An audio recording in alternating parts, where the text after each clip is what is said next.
Good afternoon. Good afternoon. What a joy to see you all once again. फिर से आप सबसे मिलने के लिए मैं बहुत ही आनंदित हूँ, खुश हूँ। మంచిగా భోజనం చేశారని అనుకుంటున్నాను. आप सबने अच्छे से भोजन किया करके मैं కొంచెం सोचता हूँ। మధ్యాహ్నం వేళ దేవుని వాక్యం వినాలంటే కొద్ది కష్టమే. చెప్పడం నాకు కష్టమే కాదు కానీ వినడం కొంచెం కష్టమే. दोपहर के समय वचन सुनना बहुत मुश्किल है, बताना तो नहीं है लेकिन सुनना बहुत मुश्किल है। ఇలానే ఒకసారి ఒక కాన్ఫరెన్స్ అవుతుందట. మధ్యాహ్నం సేవకుడు స్టేజ్ మీదకి వచ్చి కాంగ్రిగేషన్ ఇలా అన్నాడు. तो इसी तरह दोपहर को एक कॉन्फ्रेंस हो रहा था, तो पास्टर जी आए और यहाँ कॉन्ग्रेगेशन के लिए खड़े हुए। ప్రభునందు ప్రియ దేవుని ప్రజలారా, నేను భోజనం చేసి వచ్చాను, నిలబడి మాట్లాడలేను, కూర్చుని ప్రసంగిస్తాను అన్నాడట. तो उन्होंने कहा, प्रभु के प्रिय लोगों, मैं भोजन करके आया हूँ, मैं अभी तक खड़े होकर बातें कर रहा हूँ, अब मैं बैठ के वचन बताऊंगा। అప్పుడు సంఘం అన్నారట, तब कलीसिया ने कहा, ప్రభునందు ప్రియ దైవజనుడా, మేము కూడా భోజనం చేసాము, కూర్చుని వినలేము. బాఫీలు చేశారు. तो इसी तरह लोगों ने कहा, प्रभु में प्रिय प्रभु के दास, हम सब भी भोजन करके आए हैं, तो हम बैठ के सुन नहीं सकते, हम लेट के सुनेंगे। మీలో ఎవరు అలాంటి లేరని అనుకుంటారా? आप में से कोई ऐसा नहीं है Are you करके मैं excited सोचता for हूँ। God's word this afternoon? तो आइए हम सब प्रभु का वचन सुनने के लिए एक्साइटेड हैं, तैयार हैं। Praise the Lord. Praise the Lord.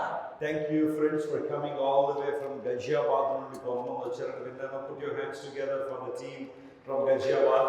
Ghaziabad से भी बहुत से लोग आए हैं, तो हम सब उनका स्वागत करेंगे। And a big team from Faridabad. और जो बड़ा टीम फरीदाबाद से आए हैं, उनका भी हम स्वागत करेंगे। మరి మా ప్రియులు శ్రీకాంత్ గారు, వారి యొక్క ఫ్యామిలీ అండ్ ఫ్రెండ్స్ అందరూ కూడా ఫరీదాబాద్ నుండి వచ్చారు. నోయిడా నుండి చాలా మంది వచ్చారని అనుకుంటున్నాను. फरीदाबाद से भी बहुत से लोग आए हैं, नोएडा से भी बहुत से लोग आए करके मैंने सुना है। ఇంకా చాలా ప్రాంతాల నుండి బ్రదర్ విల్ అక్నాలెడ్జ్ గురుగావ్ నుంచి కూడా వచ్చారు. गुरुग्राम से भी बहुत सारे लोग आए हैं। And a couple of people they came from Rajahmundry and నేను నాతో పాటు వచ్చిన brother Kiran henry we came all the way from और मैं और मेरे साथ आए हुए ब्रदर हैं राजमंड्री से। చాలా సంతోషం. बहुत ही खुशी की And बात है। I'm telling you this is just a beginning. मैं कहता हूँ ये सिर्फ एक The शुरुआत best है, is yet to come. तो अभी आशीष आने రాబోయే वाला है। రోజుల్లో ఇంకా చాలా బలమైన కార్యక్రమాలు న్యూఢిల్లీ కేంద్రంగా జరిగించడానికి నా మట్టుకు నేను ఆశ కలిగి ఉన్నాను. దేవుని ప్రజలుగా మీరు కూడా ఆశ కలిగి ఉండండి. आने वाले दिनों में इस न्यू दिल्ली जगह में बहुत ही अद्भुत कार्य होना है, आश्चर्य कार्य होना है वचनों के द्वारा। मैं आशा करता हूँ आप सभी प्रार्थना कीजिए। ప్రభు చిత్తమైతే ఒక లార్జ్ స్కేల్ లో ఒక యూత్ కాన్ఫరెన్స్ జరిగించాలనే ఆలోచన ఢిల్లీ పరిసర ప్రాంతంలో ఉన్న స్టూడెంట్స్ ని యూత్ ని రీచ్ అవ్వాలని చాలా చాలా పట్టుదలగా ఉన్నా. यूथ कॉन्फ्रेंस दिल्ली में होना है करके मैं बहुत ही जिद पकड़े हुए हूँ। आप प्रार्थना कीजिए कि जमा लोगों के बीच में होना है You ये keep सब। praying for it. మీరు ప్రార్థన చేయండి, ఆ కార్యం జరుగుతుంది, దేవుడు आप చేస్తాడు. प्रार्थना करते रहिए, जरूर ये कार्य होगा। And thank you dear brother and Dr. Kishore Garu and his wife for inviting me to this place. तो ब्रदर किशोर जी को और उनकी वाइफ को भी मैं धन्यवाद करता हूँ, इस जगह पे उन्होंने मुझे बुलाया। నాకు హిందీ మాట్లాడడం రాదు కానీ అర్థం చేసుకోగలుగుతాను మాట్లాడుతుంటే. And she is doing the best job तो in मुझे हिंदी translating. बात करना तो नहीं आता, समझना आता है। सिस्टर अच्छे से कर रही हैं। Thank you dear sister, God bless you. Thank you, sister. Thank you dear pastors. Some pastors are here from different churches. Thank you for taking your time to come और over अलग here. अलग कलीसियाओं से pastor जी भी आए हैं, उन सबको भी मैं धन्यवाद करता हूँ, वो समय निकाल के यहाँ आए हैं। ఒక చిన్న కొటేషన్ నాకు బాగా ఇష్టం, దాంతో నేను నా సెకండ్ మెసేజ్ ప్రారంభిస్తాను. एक छोटा सा कोटेशन मुझे बहुत ही पसंद है, उसी से ही मैं वचन की शुरुआत करता हूँ। Little things make a big difference. Little things, छोटी सी चीज जो है बहुत ही बड़ा अंतर लेके आती है। విన్నారా ఎప్పుడైనా ఈ మాట విన్నారు కదా? ये बात सुना है ना आपने? Little things make a big difference. छोटी छोटी चीजें बहुत ही बड़ा अंतर लेके आती हैं। ఈవెన్ పరలోక రాజ్యాన్ని కూడా బైబిల్లో దేవుడు ఒక చిన్న ఆవ గింజతో పోల్చాడు ఆయన. तो एक दृष्टांत भी बताया है कि विश्वास के बारे में, कि राई के दाने के बराबर के बारे में। ఆ ఆవ గింజను భూమిలో నాటినప్పుడు అది ఆ విత్తనం మొలకైతే ఒక పెద్ద చెట్టు అయితే సకల పక్షులు వచ్చి దాని మీద నివాసం చేస్తాయి. उस राई के दाने को जमीन में जब डालते हैं, बोया जाता है, वो बड़ा पेड़ बन जाता है। उस पेड़ के ऊपर आकर बहुत सारे पक्षी वास करते हैं।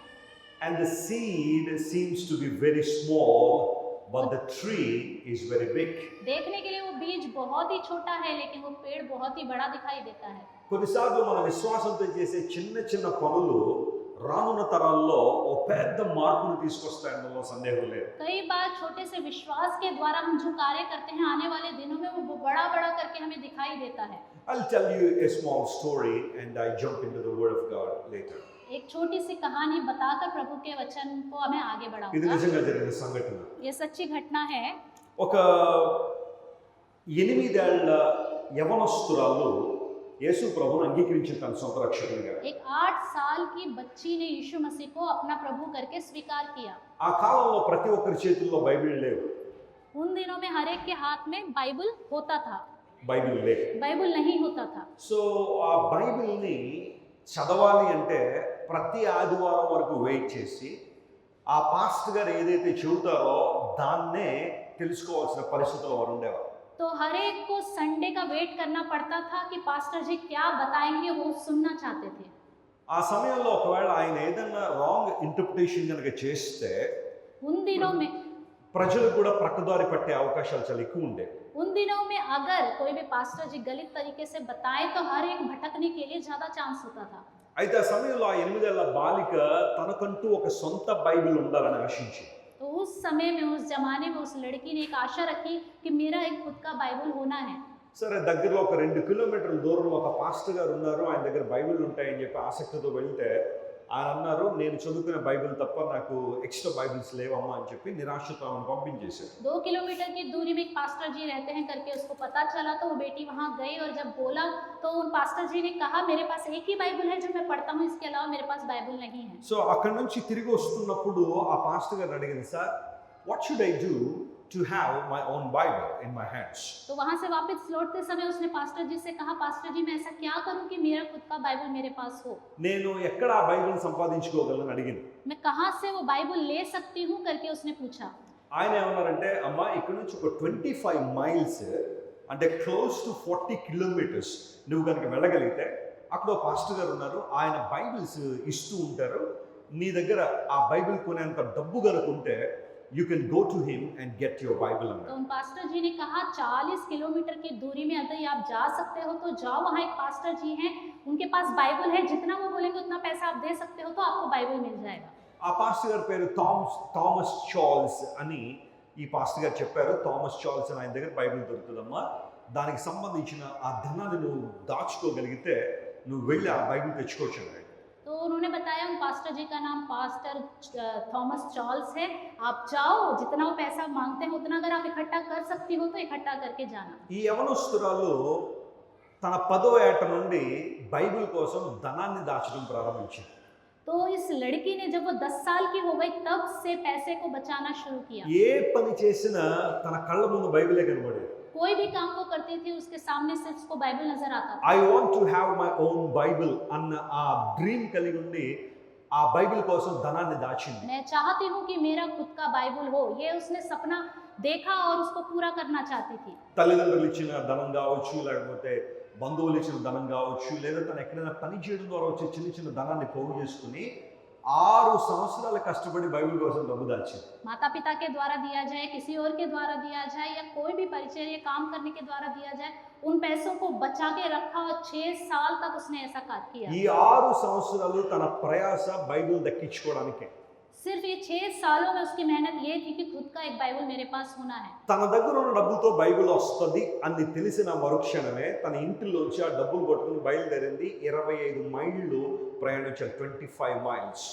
जब उसको पता चला कि मेरे पास अब इतना पैसा हो गया है कि मैं बाइबल ले सकती हूँ तो अपने घर से निकली वो 25 माइल की दूरी में जाने के लिए. ఈ అమ్మాయి వేల్స్ అనే ప్రాంతంలో ఉండేది, ఇంగ్లాండ్లో. అదొక పెద్ద ప్రావిన్స్. అక్కడి నుంచి బాలా అనే ప్రాంతానికి 25 మైళ్ళు ప్రయాణం, 40 kilometres. She was walking all alone.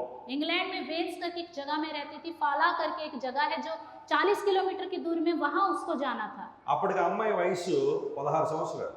तब उस लड़की की उम्र 16 साल की हो गई. 16 సంవత్సరాలు కలిగిన అమ్మాయి ఆ బైబిల్ కోసం నడవడం ప్రారంభించింది. 40 కిలోమీటర్లు ప్రయాణం చేసింది. 16 साल की उस लड़की ने चलना शुरू किया, सफर करना शुरू किया और 40 किलोमीटर की दूरी तक वो गई. ఈ రోజుల్లో యవనస్తులకు ఉన్న కోరికలు ఏంటి చెప్పండి?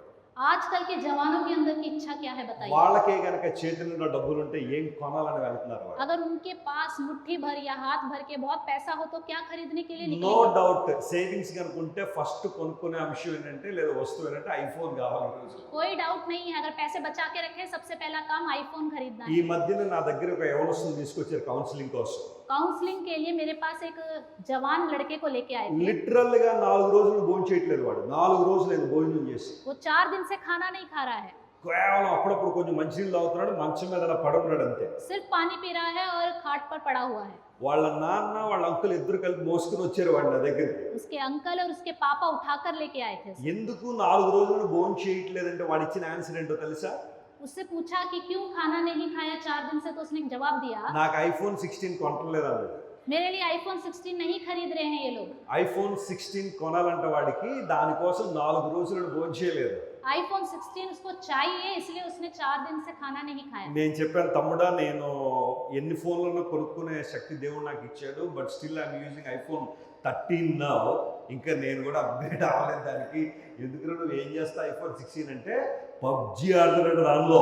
तो मैंने कहा प्रभु ने मुझे शक्ति दी है कि मैं आईफोन 16 खरीद सकता हूँ, लेकिन अभी तक मेरे पास सिर्फ आईफोन 13 है, मैंने ही नहीं खरीदा, तुम क्या करना चाहते हो? तो कहने लगा मैं पबजी गेम खेलना चाहता ఐఫోన్ हूँ। 16 లో పబ్జి ఆడితే చాలా బాగుంటుందని ఎవరో అన్నారట. దానికోసం తల్లిదండ్రుల మీద గొడవ వేసుకున్నాడు.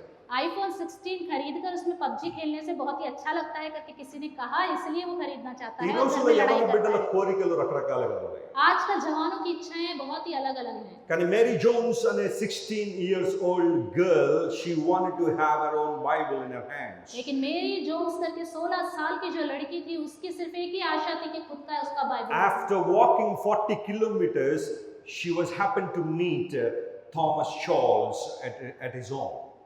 तो 40 किलोमीटर के दूर का सफर तय करके वो अंत में थॉमस चार्ल्स से जाकर मिली। సార్ నేను డబ్బులు తెచ్చుకున్న బైబిల్ ఇవ్వండి అంది. तो कहा सर मैं पैसे लेके आई हूँ, बाइबल दे दो। ఆయన అన్నాడు బైబిల్ లేవమ్మా అయిపోయింది అన్నాడు ఆయన. उन्होंने कहा बाइबल नहीं है बेटा, खत्म। ఇప్పుడు ఎలా ఉంటుంది చెప్పండి? अब कैसा लगेगा बताइए। 6 సంవత్సరాల నుంచి డబ్బులు ప్రొవైడ్ చేసింది. 6 साल से पैसे इकट्ठा कर रही है, 40 కిలోమీటర్స్ నడుచుకుంటూ వచ్చింది. 40 किलोमीटर पैदल चल के आई బైబిల్ है। కావాలి అంటే లేదన్నాడు ఆయన. बाइबल मांगा तो उन्होंने कहा नहीं है। ఇంకా ఏడవడం మొదలు పెట్టింది. ఆయన ముందు ఒక మాటలో చెప్పాలంటే క్రింద దొర్లి ఏడ్చిందో తెలియదు, లేకపోతే ఎలా ఏడ్చిందో తెలియదు, కానీ ఆయన చాలా ఆశ్చర్యపడ్డాడు అనుకున్న ఆసక్తిని చూసి. वो रोने लगी, किस तरह रोने लगी, या नीचे गिर के डोल रही है या चिल्ला रही है पता नहीं, वो रोने लगी। उसको देखकर पास्टर जी आश्चर्यचकित हो गए। ఈ రోజు నాకు బైబిల్ ఇస్తేనే నేను మా ఇంటికి వెళ్తాను, లేకపోతే వెళ్ళను అన్నట్టుగా కూర్చుంది. तो वो जिद पकड़ के बैठ गई, आज के दिन मुझे बाइबल दोगे तो वो लेके जाऊंगी, नहीं तो यहाँ से नहीं जाऊंगी। కేవలం ఆమె ఆసక్తిని చూసి, దేవుని వాక్యం పట్ల ఆమెకున్న తపనను చూసి, ఆ దైవజనుడు ఎవరికో ఇస్తాను అని వాగ్దానం చేసిన ఒక బైబిల్ ఆయన దగ్గర ఉంటే, అమ్మా అది వాళ్ళకన్నా నీకే ఎక్కువ అవసరం, నీలో ఉన్న ఆసక్తి అంత గొప్పది కాబట్టి తీసుకో అని ఆ బైబిల్ ఆమె చేతిలో పెట్టేశాడు. प्रभु के वचन के अंदर की आशा और तड़प देखकर उन पास्टर जी ने कहा कि जो बाइबल उनके पास किसी और को दूंगा करके रखा था, बेटा उनसे ज्यादा तुमको इस बाइबल की बहुत जरूरत है करके वो बाइबल उस लड़के के हाथ में दे दिया। ఎప్పుడైతే ఆ సంఘటన జరిగిందో సేవకుడు చాలా ఆశ్చర్యపడ్డాడు. 16 సంవత్సరాల యవనస్తురాలికి దేవుని వాక్యం పట్ల ఎంత ఆసక్తి అని చెప్పి ఆలోచన చేసి ఆ బైబిల్ ఆమెకి ఇచ్చి ప్రార్థన చేసి పంపించాడు. तो पास्टर जी ने देखा कि उस लड़की के अंदर प्रभु के वचन के लिए इतनी आशा और तड़प है, वो खुद आश्चर्यचकित हो गए और बाइबल उस लड़की के हाथ में रखा और प्रार्थना करके उसे विदा किया। ఆమె మరలా 40 కిలోమీటర్లు చాలా సంతోషంగా ఇంటికి తిరిగి వచ్చి తన బైబిల్లో ఒక మాట రాసుకుంది. वो 40 किलोमीटर वापस चल के आई अपने घर और बाइबल में उसने एक बात लिखा। I bought this Bible in the 16th year of my age. The Lord may give me the grace and రాసుకుంది. 16 साल की उम्र में मैंने इस बाइबल को खरीदा है, प्रभु ने अपना अनुग्रह मुझे दिया है। ఇప్పటికీ కూడా మనం ఇంగ్లాండ్ దేశం బ్రిటిష్ అండ్ ఫారెన్ బైబిల్ సొసైటీకి వెళ్తే ఈమె బైబిల్ ఆనాడు కొనుక్కున్న బైబిల్ ఆ బ్రిటిష్ అండ్ ఫారెన్ బైబిల్ సొసైటీలో ఆ మ్యూజియంలో ఉంచారు ఆ బైబిల్. इंग्लैंड में ब्रिटिश फॉरेनर बाइबल सोसाइटी करके है, वहां पे अभी भी उस लड़की का जो बाइबल उसके पास था वो रखा हुआ है। 1864 సంవత్సరంలో 1864లో మేరీ జోన్స్ చనిపోయింది. 1864 में मेरी जॉन की मृत्यु हो गई. కానీ ఆమె చరిత్ర మాత్రం చనిపోలేదు. लेकिन उसका इतिहास नहीं खत्म हुआ। ఆమెలో ఉన్న ఆసక్తి ఇప్పటికీ కూడా అనేక మందిని దేవుని వాక్యాన్ని కలిగి ఉన్నట్లుగా పురుకొల్పుతూ ఉంది. उसके अंदर की जो आशा है बहुत लोगों को प्रभु में चलाने के लिए उत्तेजना देता है। సండే స్కూల్ కి వెళ్ళిన అనుభవం మీలో ఎవరికైనా ఉండుంటే మేరీ జోన్స్ గురించి మీకు నేను కొత్తగా చెప్పాల్సిన అవసరం లేదు. संडे स्कूल में जाने का अनुभव आप लोगों में से किसी के अंदर है तो मेरी जोन्स के बारे में मुझे नए से बताने की जरूरत नहीं है। ప్రపంచంలో నేటికి అనేక మందిని తన సాక్ష్యం ద్వారా స్ఫూర్తిగా నిలిపింది మేరీ జోన్స్.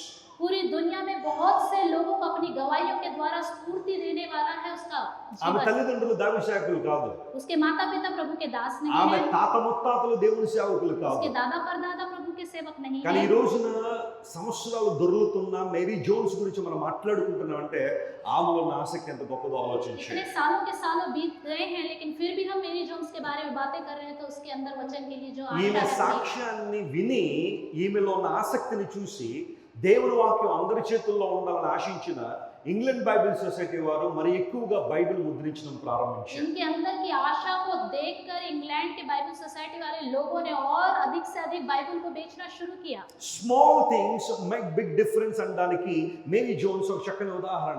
छोटी सी चीजें बहुत बड़ा बदलावट लेके आती हैं करके मेरी जोन्स के बारे में जो हमने सुना है ये बड़ा उदाहरण है। This afternoon as a man of God I would like to let you know even the small things that you do with your faith that will bring big blessings in your life तो आज and the generations afterwards.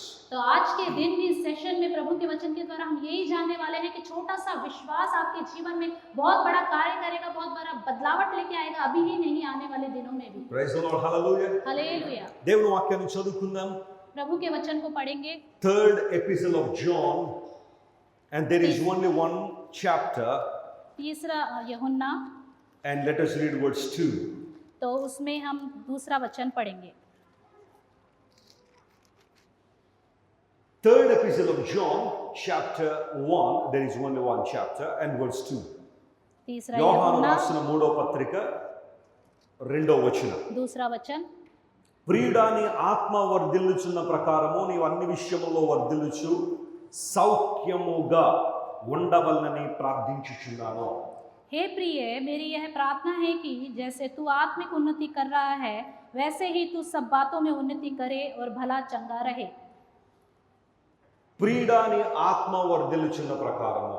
हे प्रिय, जैसे तेरी आत्मिक उन्नति होती है। Beloved, as your soul prospers, you shall be prospered in everything. उसी तरह तुम्हारी उन्नति सब बातों में होती रहे। Third epistle of John is the shortest book in the Bible. तीसरा यूहन्ना जो है बाइबल में एक शॉर्टेस्ट पुस्तक है। Some people would say, Pastor Wesley, second epistle has only 13 verses.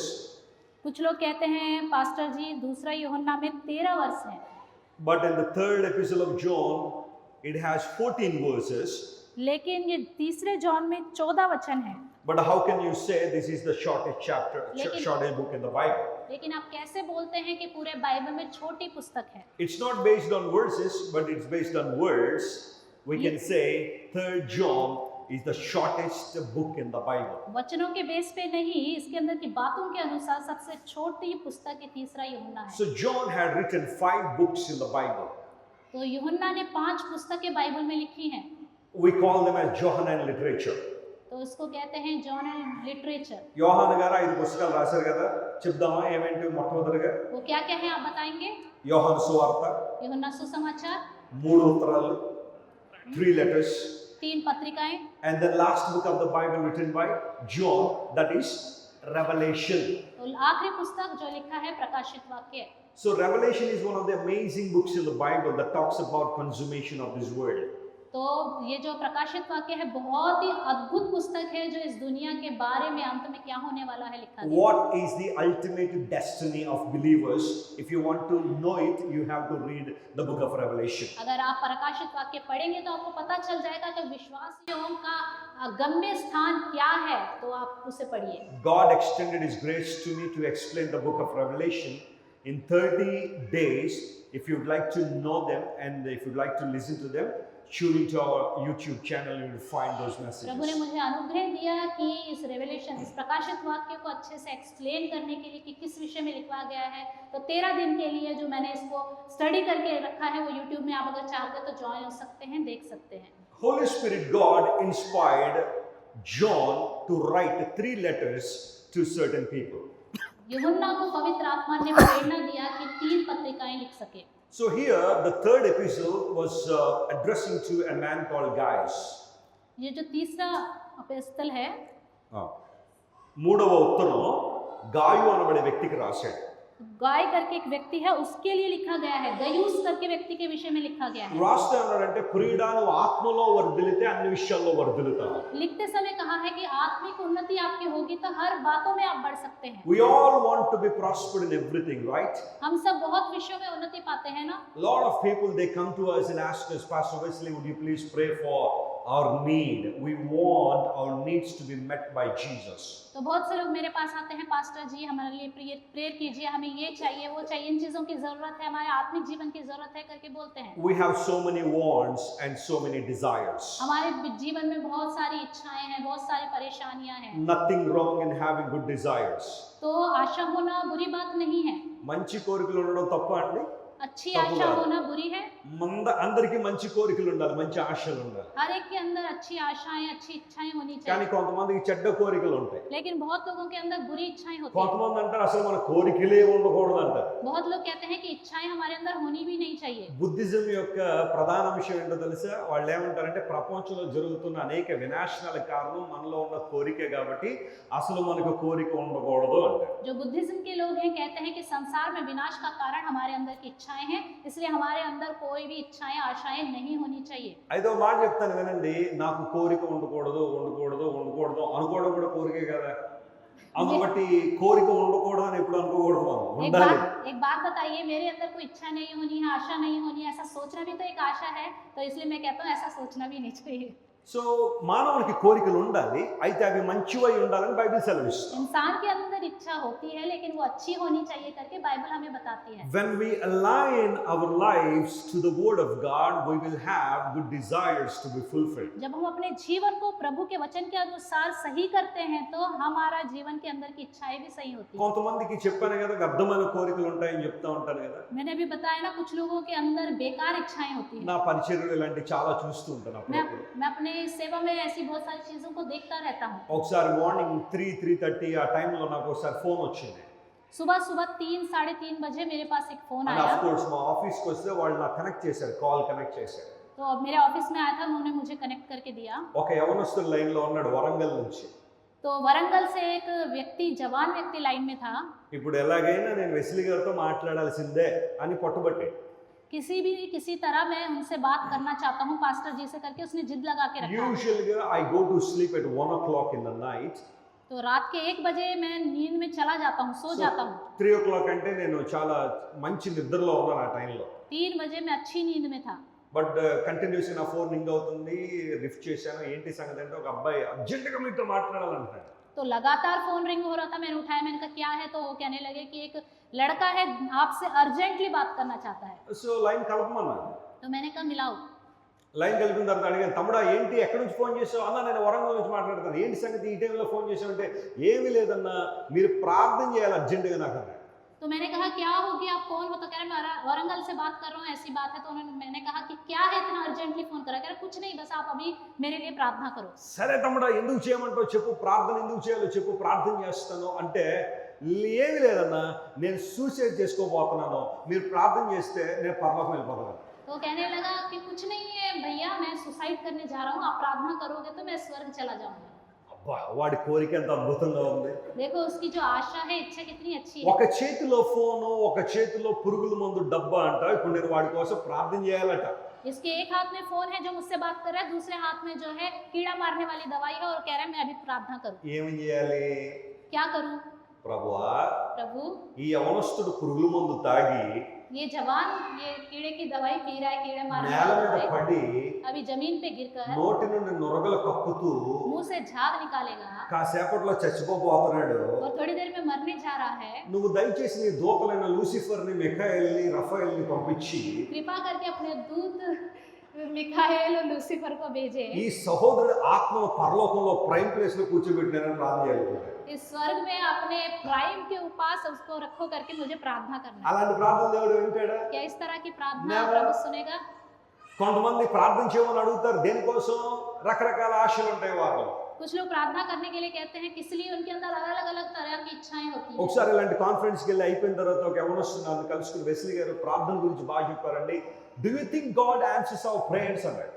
तो एक ऐसे कॉन्फ्रेंस में गया तो एक जवान लड़का आया, प्रेयर खत्म होने के कहने लगा कि प्रार्थना के बारे में आपने बहुत अच्छे से बताया, क्या आप सोचते हैं कि जो हम प्रार्थना करते हैं उसका जवाब हमें मिलता है? My brother, it's not my thinking and my opinion. This is what the Bible says. God answers our prayers. That's what the word of God says. तो मैंने कहा ये मेरी सोच नहीं है, बाइबल में लिखा है, वचन में लिखा है कि हमारी प्रार्थनाओं का जवाब वो देता ही है। అయితే నా కోసం ప్రార్థన చేయండి.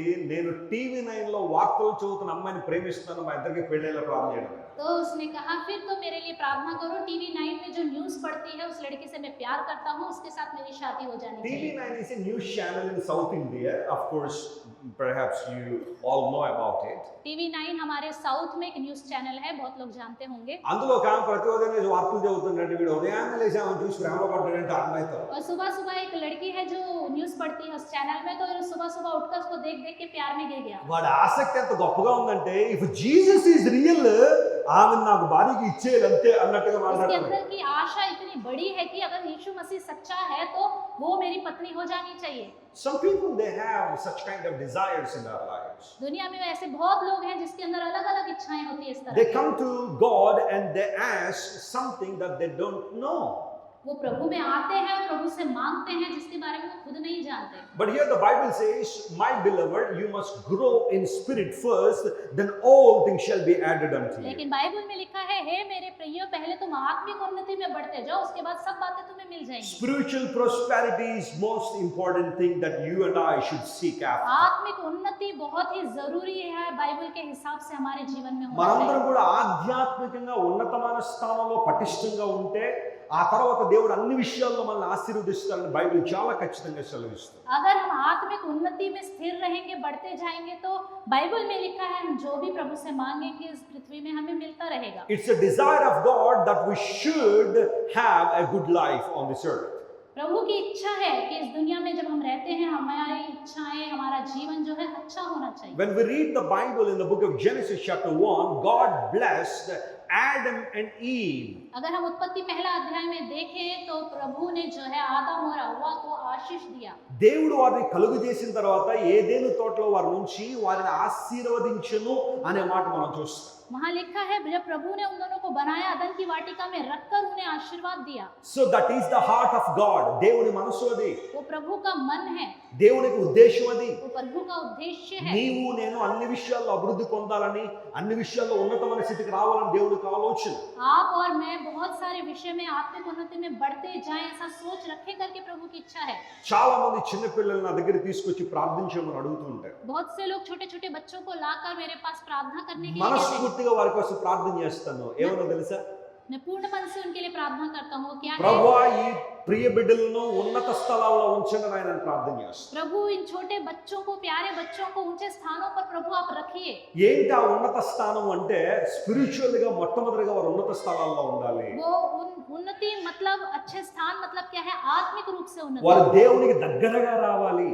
उन्हें प्रभु के पास आना ही है। దేవుని సహవాసంలో వారు ఎదగాలి. वो प्रभु की संगति में उन्हें बढ़ना है। దేవుని చిత్తాన్ని గ్రహించు వారిగా వారు ఉండాలి. वो प्रभु की इच्छा को जानकर चलने वाले దేవుని होने चाहिए। కాడిని మోసేవారుగా వారు वो ఉండాలి. प्रभु के जुआ को उठाने वाले होने వారి चाहिए। యవన బలము, యవన శక్తి దేవుని సేవలో వినియోగించబడాలి. उनकी जवानी की जो शक्ति, ताकत है, वो प्रभु के लिए ही इस्तेमाल होनी चाहिए। దేవా మా బిడ్డలు ఏ ఒక్కరి ముందు తల దించుకుని ఉండడానికి వీల్లేదు. प्रभु हमारे बच्चे किसी के सामने सर ना झुका, ऐसी हालत होनी चाहिए। దావీదు భక్తుడు అన్నట్టుగా నా దేవుడు నా తల ఎత్తువాడు అన్నట్టుగా దేవుని ప్రజలు తలెత్తుకుని జీవించారు. जैसे హల్లెలూయా. दाऊद कहता है कि प्रभु ही है मेरे सर को खड़ा रखने वाला, तो उसी तरह प्रभु के बच्चे जो हैं सर को झुकाने वाले नहीं, खड़े होकर चलने वाले होने चाहिए। దేవుని చిత్తానుసారంగా మనం కొనసాగినప్పుడు దేవుని కార్యాలు స్పష్టంగా చూస్తాం. प्रभु की इच्छा के अनुसार जब हम बढ़ते हैं तो प्रभु के कार्यों को हम देख पाते हैं। మీరు ఎప్పుడైనా టీవీలో యాడ్స్ చూస్తూ ఉంటే అప్పుడప్పుడు ఇదివరకు వార్తల్లో అడ్వర్టైజ్మెంట్లు వచ్చేవి.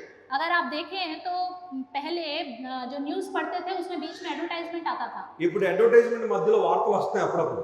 अभी तो एडवर्टाइजमेंट के बीच में न्यूज़ आते हैं। సో ఆ అడ్వర్టైజ్మెంట్ లో ఒకటి ఉంటది, तो एडवर्टाइजमेंट में एक एडवर्टाइजमेंट आता है, HDFC లైఫ్ ఇన్సూరెన్స్ అని. HDFC life insurance. నేను ఏ లైఫ్ ఇన్సూరెన్స్ ప్రోగ్రామ్ ని ప్రమోట్ చేయడానికి ఇక్కడికి రాలేదు, సందర్భం వచ్చింది కాబట్టి చెప్తున్నా. मैं किस तरह किसी भी लाइफ इंश्योरेंस को प्रमोट करने के लिए नहीं आया ప్రతి हूं। కంపెనీకి ఒక ట్యాగ్ లైన్ ఉంటుంది, ఒక క్యాప్షన్ ఉంటుంది. हर एक कंपनी का टैगलाइन नीचे कैप्शन होता है। ఒకసారి ఆ హెడ్ లైన్ చూసినప్పుడు చాలా ఆశ్చర్యం అనిపించింది. నాకేమన్నా తెలుసా, तो उसका हेडलाइन जब मैंने देखा पढ़ा तो मुझे आश्चर्य लगा। HDFC లైఫ్ ఇన్సూరెన్స్ తలెత్తుకు జీవించండి అని. उसमें लिखा है कि HDFC लाइफ इंश्योरेंस सर को उठा के जियो।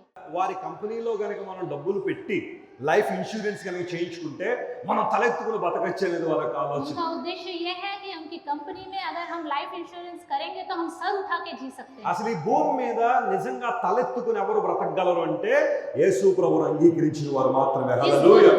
इस पृथ्वी में सर को उठाकर जीने वाले कौन है? सिर्फ यीशु मसीह पर विश्वास करके चलने। ఎందుకోసం బైబిల్ సెలవిచ్చింది, పాపము మనిషికి అవమానాన్ని తీసుకొచ్చింది. क्योंकि बाइबल में लिखा है कि ये पाप जो है यीशु मसीह को अपमानित लेकर किया। కానీ ఎప్పుడైతే మన జీవితాలు ప్రభువుకు అప్పగించామో ప్రభు మన మీద అవమానాన్ని కొట్టివేశాడు. लेकिन जब हमने अपने जीवन को प्रभु के हाथ में सौंप दिया, इस अपमान को प्रभु यीशु మనం मसीह ने తల हटा दिया। ఎత్తుకుని జీవించగలిగే కృపను దేవుడు మనకి ఇచ్చాడు. हमारे सर को उठाकर जीने का अनुग्रह प्रभु ने हमें दिया है। As your soul prospers, you shall be prospered in everything. यदि आपकी आत्मा उन्नति होती रहेगी तो आपका जीवन में भी उन्नति होती रहेगी। సో ఇప్పుడు నేను చెప్పాలనుకున్న అంశం ఏంటంటే, what are the signs that telling us that we are growing spiritually? तो क्या है ऐसे चिन्ह जो बताते हैं कि हम आत्मिक रूप से उन्नति पा रहे हैं? మనం ఆత్మలో వర్ధిల్లుతున్నాము అనడానికి మనకు తెలిసే విషయాలు ఏంటి, లేదా మనం ఎలా తెలుసుకోవచ్చు? हम आत्मिक जीवन में उन्नति पा रहे हैं, ऐसी कौन सी बातें हैं, चिन्ह है कि हम जान सकते हैं हाँ मैं आत्मिक उन्नति में మనకు हूं। జ్వరం వచ్చింది అనుకోండి, జ్వరం వచ్చిందనే విషయం మొదట ఎవరు తెలుస్తుంది? पहले जब बुखार आता है हमें तो किसको पता चलता है? మనకే తెలుస్తుంది. हमें ही पता चलता है। ఎందుకంటే జ్వరం ఎవరికి వచ్చింది? क्योंकि बुखार किसे मार्को आया है? मुझे। తలనొప్పి వచ్చింది అనుకోండి, ఎవరు తెలుస్తుంది? सर दर्द आता है तो किसको पता चलता है? మన ప్రక్కన ఉన్న వాళ్ళ దగ్గరికి వెళ్ళి, ఏమండి తలనొప్పి వస్తుందంటే, ఎక్కడ వస్తుందని ఏం కనబట్టలేదు కదండి అంటే, దట్స్ ఎన్ ఇన్నర్ ఫీలింగ్ కదా, మనకు మాత్రమే తెలుసు. अगर हम बगल वाले के पास जाके बोलें कि सर दर्द आ रहा है तो वो कहेंगे कहाँ आ रहा है, नहीं दिखाई दे रहा, लेकिन वो हम महसूस करते हैं కొన్నిసార్లు हमें सर दर्द है। శరీరానికి తగిలే గాయాలు పైకి కనబడొచ్చేమో కానీ లోపల వచ్చే నొప్పులు మనకు మాత్రమే తెలుస్తాయి. कई बार शरीर में जो घाव हो जाते हैं बाहर से दिखाई देते हैं, लोग भी देख सकते हैं, लेकिन अंदर जो घाव है वो किसी को दिखाई नहीं నువ్వు ఆత్మలో వర్ధిల్లుతున్నావు అనడానికి నాలంటోళ్ళో లేదా మరొకళ్ళు ఎవరో వచ్చి ఏవో చెప్పాల్సిన అవసరం లేదు. You will know better than anybody else. आप आत्मिक रूप से उन्नति में हैं या नहीं, कोई और आके बताने की जरूरत नहीं, आपको खुद को अच्छे से पता है आप उन्नति में हो या नहीं। ఆ విషయాలు ఏంటో ఒక 3 చెప్తాను ఈ రోజు, మీకు మీరు టెస్ట్ చేసుకోండి మీరు స్పిరిచువల్ గా గ్రో అవుతున్నారా లేదా అని. वो क्या बातें हैं, मैं 3 विषय आपको बताऊंगा, आप खुद अपने आप को टेस्ट करो कि आप आत्मिक ద उन्नति में हो ఫస్ట్ या థింగ్, नहीं। पहली बात, మొదటి విషయం జాగ్రత్తగా వినండి. ध्यान से सुनिए। నువ్వు ఆత్మలో వర్ధిల్లుతున్నావు అనడానికి నీకు నువ్వు తెలుసుకోవాల్సిన మొదటి అంశం ఏంటంటే, you have a growing hunger and passion for the word of God. सबसे पहली बात, आप आत्मिक उन्नति में हो या नहीं, उसके लिए प्रभु के वचन की भूख और आशा आपके अंदर उत्तेजना हमेशा होनी चाहिए। You have a growing ability to discern God's word. आपके अंदर प्रभु के वचन को सुनने की आशा बढ़ती रहनी चाहिए। దేవుని వాక్యం పట్ల నీకు ఆకలి ఎక్కువ ఉంటది. प्रभु के वचन के प्रति आपके अंदर भूख ज्यादा होती है। వాక్యం వినాలన్నా, వాక్యం చదవాలన్నా, వాక్యాన్ని అన్వయించుకోవాలంటే నీకు ఇంకా అది తప్ప వేరే ప్రయారిటీ లేదన్నట్టుగా నువ్వు వెతుకుతూ ఉంటావు. वचन को सुनने के विषय में, वचन के अनुसार चलने के विषय में, वचन का पालन करने के विषय में, उसके अलावा मेरे पास कुछ नहीं है। इस तरह That's की the तड़प first है आपके sign that is telling you that you are growing in God. वही पहला चिन्ह है, साइन है कि आप प्रभु में बढ़ रहे हो। నువ్వు ఆత్మలో దిగజారిపోతున్నావు అనడానికి సూచన ఏంటంటే దేవుని వాక్యం పట్ల నీకు ఆసక్తి ఉండదు. वचन में आप गिरते जा रहे हो, इसका चिन्ह क्या है कि आप वचन के बारे में దేవుడు सोचेंगे నీతో ही नहीं। మాట్లాడుతున్నా ఆ మాటలను లక్ష్య పెట్టాలనే ఆశ నీలో ఉండదు. प्रभु आपसे बात कर रहा है फिर भी उस वचन की ओर आपका ध्यान ही नहीं रहेगा। When you sit in the presence of God like this, God speaks to you through His word sometimes. जिस तरह आप यहाँ बैठे हैं ऐसे बैठे रहेंगे, प्रभु आपको वचन के द्वारा बातें करेगा कई बार। ఆయన సూటిగా నీతో మాట్లాడుతున్నప్పుడు ఏమనిపిస్తుంది తెలుసా? जब सीधा प्रभु आपसे बात करेगा तो आपको क्या लगेगा? ఈయన ఏదో నన్ను టార్గెట్ చేసాడు ఈ రోజు అనిపిస్తుంది. आपको लगेगा कि आज के दिन इसने मुझे टारगेट किया है, నన్ను టార్గెట్ చేసేసాడు, मुझे ही टारगेट किया है, ఎవరో నా గురించి చెప్పేశారు, किसी ने मेरे बारे में इन्हें बताया అందుని है, బట్టి ఆయన చెప్పేస్తున్నాడు అక్కడ. इसलिए आज के दिन ये बातें बता रहे हैं. ఎప్పుడైనా అనిపించింది మీకు కదా? ऐसा लगा है आपको అలా कभी? అనిపిస్తే గనక ఎగ్జాక్ట్ గా దేవుడు అక్కడ మీతో మాట్లాడుతున్నాడు. अगर इस तरह आपको लग रहा है तो एग्जैक्टली అరే सही నా में प्रभु आपसे సిచ్యువేషన్ बात कर నా रहा है. సిచ్యువేషన్ ఆయనకి ఎలా తెలిసింది? ఆయన ఎక్కడో రాజమండ్రి నుంచి కదా వచ్చారు. अरे मेरे बारे में उन्हें कैसे पता चला? वो तो राजमंड्री से आए हैं. నా సంఘర్షణ ఆయనకి ఎలా అర్థం అవుతుంది? मेरे अंदर जो संघर्ष है वो उन्हें कैसे समझ में आ నేనున్న रहा है? పాప స్థితి దేవుడి సేవకునికి ఎలా తెలుస్తుంది? దాని గురించే మాట్లాడుతున్నాడు. मेरे पाप की स्थिति कैसे उन्हें पता चल रहा है? वो उसी के बारे में बातें कर रहे हैं. ఇక్కడ పరిశుద్ధాత్మ దేవుడు మాట్లాడుతున్నప్పుడు అలాగే ఉంటది.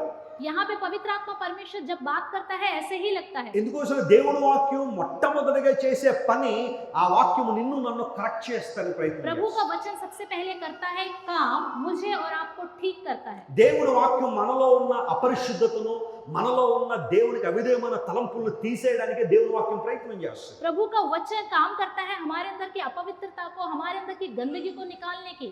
ఒక చిన్న ఎగ్జాంపుల్ చెప్తాను, జాగ్రత్తగా एक छोटा सा उदाहरण बताऊंगा. ఎప్పుడైనా దేవుడు తన వాక్యం ద్వారా మనల్ని గద్దించారు అంటే మనం అంటే ప్రేమ లేక లేదా ప్రేమ ఉండి గద్దిస్తారా? प्रभु के वचन के द्वारा जब प्रभु हमें डांटता है तो प्रभु हमसे प्यार करके डांटता है या बिना प्यार करके? చెప్పాలి, మనం అంటే ప్రేమ ఉండి గద్దిస్తాడా, ప్రేమ లేకుండా గద్దిస్తాడా? प्यार नहीं है इसलिए डांट है या प्यार करते हैं इसलिए डांट? మీకు ఒక చిన్న ఎగ్జాంపుల్ చెప్తా.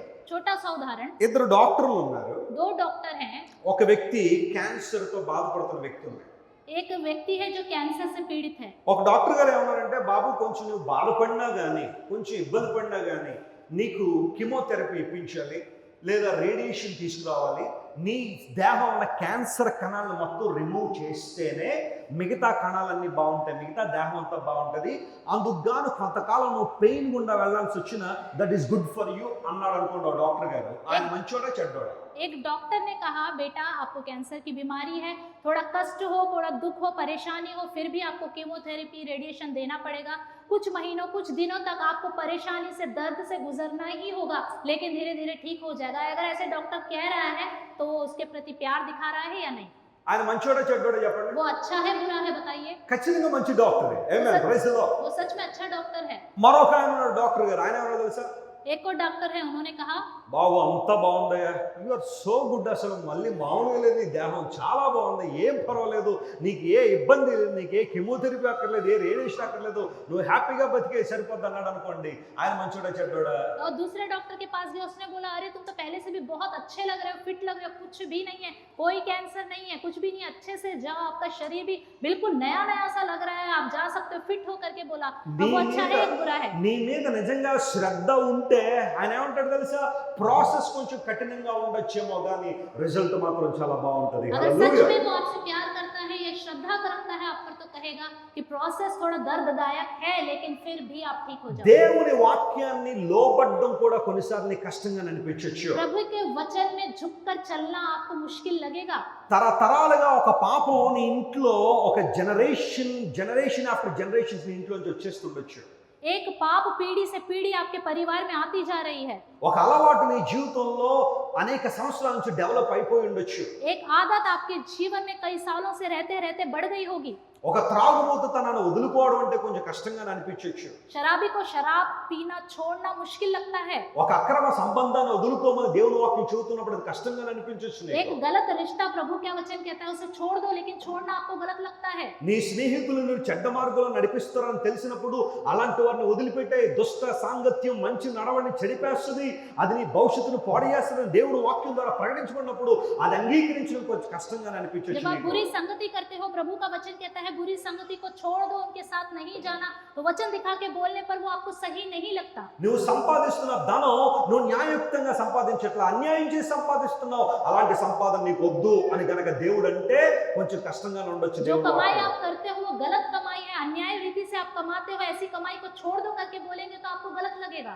అమ్మ కోడలు నీ అత్తగారు నువ్వు బాధపడుతున్నావు నీ మాటల ద్వారా అంటే అలాగే జరగాలండి, నేను ఈ విషయంలో అయితే మారనండి అని అనిపించేసి నీకు बहू से अगर बोलेंगे अपनी सास को अपनी बातों के द्वारा परेशान मत करो, तो नहीं, मैं ऐसा नहीं कर सकती। But when God delivers something that you need to be corrected, when you do it, you will see unusual blessing in your life. लेकिन प्रभु जब आपसे कुछ कहता है या डांटता है तो वो आपको सही और सीधा करना चाहता है। Somebody say hallelujah. हालेलुया कहेंगे। దేవుడు తన వాక్యం ద్వారా మనతో మాట్లాడి సరి చేసుకోమన్నప్పుడు ఆ వాక్యానికి లోబడే హంగర్ నీలో పెరుగుతుంది అంటే యు ఆర్ గ్రోయింగ్ స్పిరిచువల్. जब प्रभु वचन के द्वारा हमसे जब बातें करता है हमें सुधारने के लिए, तब हमारे अंदर की भूख अगर बढ़ेगी तो सच में हम आत्मिक उन्नति में हैं। అలా కాకుండా మార్నింగ్ చెప్పినట్టుగా ఈ చెవులోంచి విని ఈ చెవులోంచి వదిలేసేవాళ్ళతో ऐसे ना रहते हुए जैसे सुबह मैंने बताया था, इस कान से सुनकर इस कान से యు छोड़ ఆర్ देंगे थे, గ్రోయింగ్ స్పిరిచువల్. నువ్వు ఆత్మీయంగా ఎదగట్లా. तो आपकी आत्मिक उन्नति नहीं हो रही है। నీలో ఆత్మీయత చల్లారిపోతుంది. आपके अंदर का आत्मिक जीवन ठंडा हो దేవుని रहा है। దూరం అయిపోయే పరిస్థితులు వస్తాయి. प्रभु से दूर होने की स्थिति आपकी हो But जाएगी। when you obey to the voice of God, instantly you will see amazing blessings. अगर आप प्रभु के वचन, प्रभु की बातों में तुरंत उसी क्षण आप झुक जाओगे तो आप तुरंत प्रभु के कार्यों को भी अपने जीवन में I देखोगे। will tell you an example and I'll go into more details. मैं आपको एक एग्जांपल बता के आगे जाऊंगा। There was a finance minister एक फाइनेंस मिनिस्टर है, from a nation called Ethiopia came to Jerusalem. एक इथियोपिया करके जगह है जेरूशलेम, हाँ। वहां से जेरूशलेम में, ఇథియోపియా నుండి యెరూషలేముకు వచ్చాడు దేవుణ్ణి ఆరాధించడానికి. इथियोपिया से जेरूशलेम में आया। ఆయన సామాన్య వ్యక్తి అయితే కాదు. वो सामान्य व्यक्ति तो नहीं है। He was a finance minister working under a queen called Candace.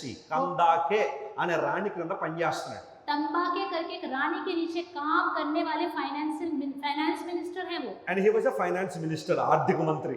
और फाइनेंस मिनिस्टर हैं। ఈ రోజుల్లో మన ఇండియాలో పరిస్థితి ఎలా ఉందో తెలుసా అండి? आज के दिन हमारे भारत की हालत कैसी है पता है? కార్పొరేటర్ పట్టుకోలేకపోతున్నాం మనం. हम కార్పొరేటర్ कॉर्पोरेटर को पकड़ नहीं पा रहे। ఒక చిన్న ఏరియాకి నాయకుడు ఎవరైనా ఉంటే వాళ్ళే దొరకట్లేదు ఎవరికి. एक छोटे से एरिया के नायक कौन है, राजा कौन है, उन्हीं को ही हम पकड़ नहीं पा रहे हैं। But this finance minister came all the way to Jerusalem and he worshipped God and bought a Bible. That means the book of Isaiah, and he was getting back to his तो place. एक जो finance minister है यरूशलेम में आया और उसने एक बाइबल लिया और प्रभु की आराधना उसने की। ఆ కాలంలో ఫిలిప్ అనే దైవజనుడు ఒక ఆయన ఉన్నాడు. उस समय में फिलिपुस करके एक प्रभु का दास था। దేవుని దూత ఫిలిప్పుకు కనబడి నీవు ఇక్కడ నుంచి బయలుదేరి గాజా వెళ్ళే దారిలో వెయిట్ చేయి అని దేవుని దూత ఫిలిప్పుతో మాట్లాడాడు. फिलिपुस से प्रभु के दूत ने बातें किया कि यहाँ से जाके गाजा वाली जगह में जाके रास्ते में खड़े हो जाओ। He got a message from God through an angel. उन्होंने प्रभु का एक संदेश पाया स्वर्गदूत के द्वारा। You remember this, okay? इस बात को आप याद रखिए। ఎవరి ద్వారా వార్త వచ్చింది? किसके द्वारा आया समाचार? ఒక దూత ద్వారా. एक स्वर्गदूत के द्वारा। Sometimes the angels of God carry God's message to us. कई बार प्रभु के दूत भी प्रभु का संदेश लेके आते हैं। వెంటనే ఈయన లేచాడు, పరిగెత్తుకుని గాజా వెళ్తున్న మార్గంలో నిలబడ్డాడు. वो खड़ा हुआ तुरंत और गाजा जाने वाली जगह में खड़ा हो गया रास्ते में। ఈ లోపల ఒక చారియట్, ఒక రథం వెళ్ళిపోతుంది. ఆ రథంలో ఎవరున్నారంటే ఫైనాన్స్ మినిస్టర్ ఉన్నాడు. तो एक रथ उनके सामने से जा रहा था। उस रथ में कौन था? एक फाइनेंस मिनिस्टर। దేవుడు ఉన్నట్టుండి ఇక్కడికి నన్ను ఎందుకు రమ్మన్నాడు అని ఆలోచన చేస్తున్న సమయంలో ఇప్పుడు దేవుని ఆత్మ ఫిలిప్పుతో మాట్లాడుతున్నారు, నువ్వు వెళ్ళి ఆ రథాన్ని కలుసుకో అన్నారు. वो खड़े होके फिलिपुस सोच रहा था कि प्रभु के दूत ने मुझे यहाँ पे क्यों भेजा है। तो तुरंत अंदर से प्रभु की आत्मा ने उससे बातें किया कि उस रथ के पीछे जाओ तुम। వెంటనే ఫిలిప్పు రథం వెనకాల పరిగెత్తడం ప్రారంభించాడు. तुरंत फिलिपुस उस रथ के पीछे दौड़ने लगा। రథం వెనకాల పరిగెత్తడం అంత ఈజీ అండి? रथ के पीछे दौड़ना आसान है? ఇప్పుడే గనక నేను ఇలా మిమ్మల్ని అన్నాను అనుకోండి, సహోదరుడా, ఆ తెల్ల చొక్కా వేసుకున్న సహోదరుడా, ఒక రోల్స్ రాయిస్ కారు అలా పార్లమెంట్ వైపుగా వెళ్తుంది, వెనకాల పరిగెత్తంటే ఎంతమంది పరిగెడతారు? अगर मैं किसी से कहूँ जिसने सफेद शर्ट पहना है, वो भाई ऐसे ही पीछे एक टांगे वाला या जा रहा है, उसके साथ आप पार्लियामेंट तक दौड़ दौड़ के जाओ तो कैसा लगेगा? మీరు కూడా తెల్ల చొక్కా వేసుకున్నారు కదా వెస్లీ గారు, ఆ పరిగెత్తేదో మీరు పరిగెట్టేసి ఆయన అలా కలుసుకుని ఫ్లైట్ ఎక్కేసి రాయబడి వెళ్ళిపోయాడు. तो आप कहेंगे पास्टर जी आपने भी तो व्हाइट शर्ट पहना है, वो जो दौड़ना है वो दौड़ आप ही कीजिए और ऐसे ही फ्लाइट चढ़ के चले जाइए। రథం వెనకాల పరిగెత్తుంటే ఎవరు పరిగెడతారండి? रथ के पीछे दौड़ना है तो कौन दौड़ेगा? But he obeyed to the voice of God instantly. तो तुरंत उसी क्षण उसने प्रभु के वचन को माना और झुका। దేవా ఇప్పుడే చికెన్ బిర్యానీ తిన్నాను నాయన, प्रभु अभी मैंने चिकन बिरयानी खाया కొంచెం है, మోకాళ్ళకు ఉన్నాయి నాయన, घुटनों में भी दर्द है प्रभु, పరిగెత్తడానికి మంచి షూ కూడా తెచ్చుకోలేదు నాయన, दौड़ने के लिए अच्छा शू भी नहीं लाया प्रभु, వాటర్ బాటిల్ కూడా తెచ్చుకోలేదు నాయన, పరిగెత్తి मैं పరిగెత్తి पानी అలసిపోతే. की बोतल भी नहीं लेके आया दौड़ दौड़ कर थकने पर पानी पीने के लिए। ఇవన్నీ ఏమన్నా అడిగాడా? क्या ये सब उसने मांगा? Real faith never questions. सही विश्वास जो है वो प्रश्न नहीं करता है। Somebody say hallelujah. हालेलुया। లోబడాలనుకున్నప్పుడు అక్కడ ఎక్కువ ప్రశ్నలు ఉండవు. जब हम झुकना चाहते हैं तो वहां पे हम प्रश्न नहीं करते हैं, యు హావ్ టు ఒబే అంతే. बस तुरंत झुक లోబడటమే जाते हैं। దేవుని మాటకి. हम झुक जाते हैं प्रभु की ఇప్పుడు बातों చూడు, में। దేవుని వార్త వచ్చిన విధానాలు ఎలా అంటే మొట్టమొదటిగా దూత ద్వారా దేవుడు మాట్లాడాడు. देखिए प्रभु की बात कैसे आई, सबसे पहले हमने देखा రెండవసారి स्वर्गदूत के మరలా द्वारा। దూత ద్వారా మాట్లాడాలి, ఇప్పుడు పరిశుద్ధాత్మ ద్వారా మాట్లాడాడు. दूसरी बात दूत के बाद पवित्र आत्मा के द्वारा बात की। So God has his own way to communicate his message to us. परमेश्वर के पास खुद के तरीके हैं कि किस तरह अपनी बातों को प्रभु की दास Sometimes तक God पहुंचा सके। speaks to us through his word. कई बार प्रभु अपने वचन के द्वारा बात करता है, Sometimes God speaks to us through his servants. कई बार प्रभु अपने दास के द्वारा बात करता है, And sometimes God uses dreams and visions to convey his message. कई बार प्रभु स्वप्न के द्वारा दर्शन के द्वारा बात करता है अपनी सोच को Sometimes प्रकट करने God के लिए। speaks to us through situations. कई बार संदर्भ जो हमारे सामने होते हैं उसके द्वारा No प्रभु बात matter करना how चाहते you हैं। get message from the Lord, it is your duty to obey to his word. ये हमारे लिए कोई फर्क नहीं पड़ता कि किस तरह से प्रभु हमसे बातें करें, మనకు बस हमारा संदेश- काम है वचन के सामने మనకు झुकना। వర్తమానం ఏ రీతిగా వచ్చిందనే ప్రశ్న కాదు, అది దేవుని సందేశం అయితే ఆ సందేశం మనం ఏం చేయాలా?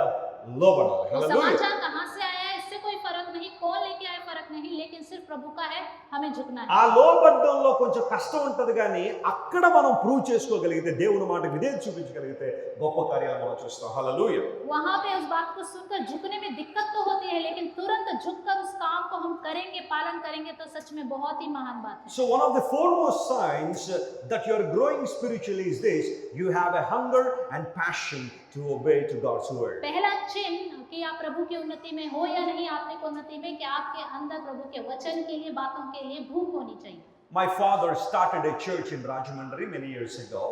कई सालों पहले मेरे पिताजी ने राजमंड्री में चर्च आरंभ किया था। దేవుని కృపను బట్టి ఆ సంఘాన్ని దేవుడు కొద్ది కొద్దిగా అభివృద్ధి చేస్తూ వచ్చారు. प्रभु के अनुग्रह के द्वारा उस कलीसिया को धीरे धीरे बढ़ाते जा रहा है प्रभु। మాకున్న చర్చ్ కూడా, మా ప్రీవియస్ చర్చ్ కూడా ఇలాంటి ఒక చిన్న ప్రాంతమే. हमारी जो पहले की कलीसिया थी वो ऐसी छोटी सी जगह थी। బ్రదర్ కిషోర్ గారు కూడా ఆ చర్చ్కి వచ్చారు. మేము ఆ టైంలో మా ఇంటి పైన మేడ మీద ఒక మందిరాన్ని కలిగి ఉన్నప్పుడు we also came. जब हम अपने घर की छत के ऊपर प्रेयर चलाते थे तब ब्रदर किशोर जी वहां आए थे। ఆ తర్వాత ప్రజలు ఎక్కువ మంది రావడం ప్రారంభిస్తే ఇంక వాళ్ళని అకామిడేట్ చేయలేక we shifted our Sunday service to a ground nearby.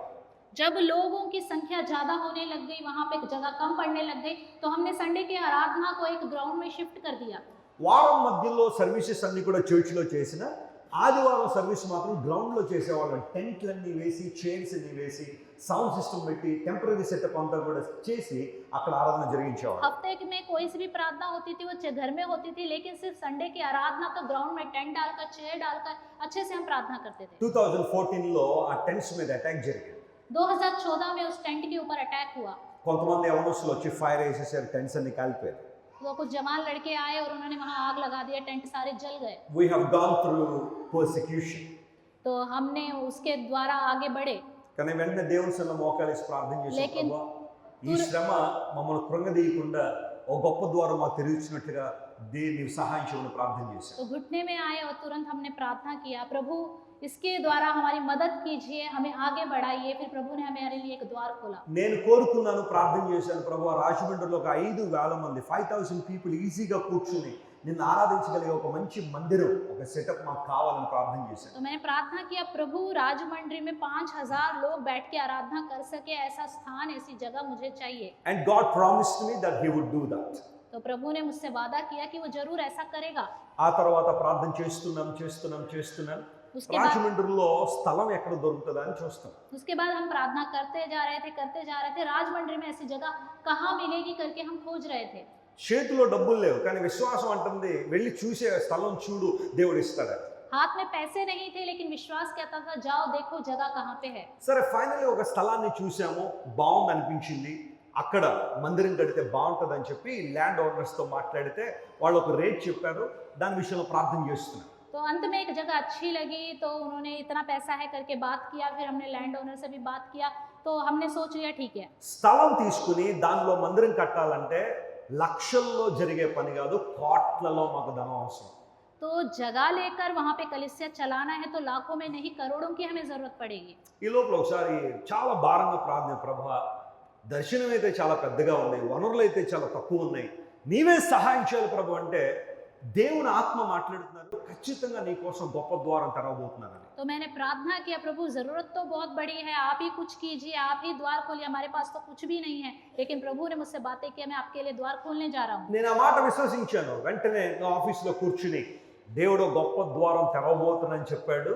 तो मैंने उस बात पर विश्वास किया और अपने ऑफिस में बैठा और मैंने कहा प्रभु एक बड़ा द्वार खोलने जा रहा है। ఈ రోజు రేపట్లో आज या कल కిషోర్ గారు లాంటి వారు కానీ, किशोर కిషోర్ గారు లాంటి వారు కానీ, किशोर ब्रदर के जैसे लोग क्यों ना हो, లేదా శ్రీకాంత్ గారు లాంటి వాళ్ళు కానీ या श्रीकांत ब्रदर जैसे क्यों ना हो, ఓ పెద్ద సూట్ కేసు పట్టుకొచ్చి एक बड़ा सूटकेस पकड़ के आए, నా ముందు పెట్టి, मेरे सामने रखें, వెస్లీ గారు ఈ ధనాన్ని చర్చ్ కన్స్ట్రక్షన్ కోసం వాడండి అని ఎవరైనా ఇస్తారేమో అని వెయిట్ చేస్తా. तो मैं वेट कर रहा था कि वेस्ली जी इस पैसे को आप चर्च बनाने के लिए इस्तेमाल कीजिए करके कोई बोलेंगे करके वेट कर रहा था। ఎందుకంటే దేవుడు వాగ్దానం చేశాడు కదా గొప్ప ద్వారం తెరుస్తానని. గొప్ప ద్వారం అంటే మరి పెద్ద సూట్ కేసు ఎక్స్పెక్ట్ చేస్తాం. तो प्रभु ने कहा ना मैं बड़ा द्वार खोलूंगा, तो बड़ा द्वार मतलब बड़ा सूटकेस करके मैंने सोचा था। సో ఆఫీస్లో కూర్చోగానే నేను అలా అనుకుంటున్నాను, ఒక ఆయన వచ్చేసాడు. तो ऑफिस में बैठा मैं ऐसे सोच रहा था, एक व्यक्ति आया। ప్రభు ఇంత క్విక్గా పంపిస్తావు నాయన నువ్వు. तो मैंने कहा प्रभु इतनी जल्दी आप भेज रहे हैं। ఫోన్లే వచ్చారు, థ్యాంక్ యూ పంపించావు, నువ్వు సహాయం వచ్చింది నాకు అని చెప్పి లెట్ హిమ్ గెట్ ఇన్, పంపించండి త్వరగా లోపలికి అన్నాను నా రూమ్ లోకి. तो मैंने कहा प्रभु इतनी जल्दी भेज दी, अच्छी बात है, उनको अंदर बुलाइए करके मैंने बोला। ఆయన లోపలికి వచ్చేలా అన్నాడు. वो अंदर आए और बोलने लगे। ఆయన సూట్ కేసు పెడతాడు అనుకున్నాను టేబుల్ మీద. तो मैंने सोचा वो सूटकेस उठा के टेबल पर रखेंगे, ఆయన సూట్ కేసు తీసుకురాలేదని అన్నాడు. वो तो सूटकेस ही వెస్లీ लेके आए। గారు మేము చర్చ్ కట్టుకుంటున్నాం డొనేషన్ ఇస్తారన్నాడు ఆయన. तो उन्होंने कहा वेस्ली जी हम चर्च बना रहे हैं, क्या आप कोई डोनेशन देंगे? ప్రభువా గొప్ప ద్వారం ఇదేనా నాయన? प्रभु आपने तो कहा था मैं तुम्हारे लिए बड़ा द्वार खोलने जा रहा हूँ, द्वार मतलब यही है। నాకు తెలుగులో సామెత గుర్తొచ్చింది, నేను చెప్పను ఇప్పుడు అది. तेलुगु में कहावत याद आया है, वो बताऊंगा नहीं।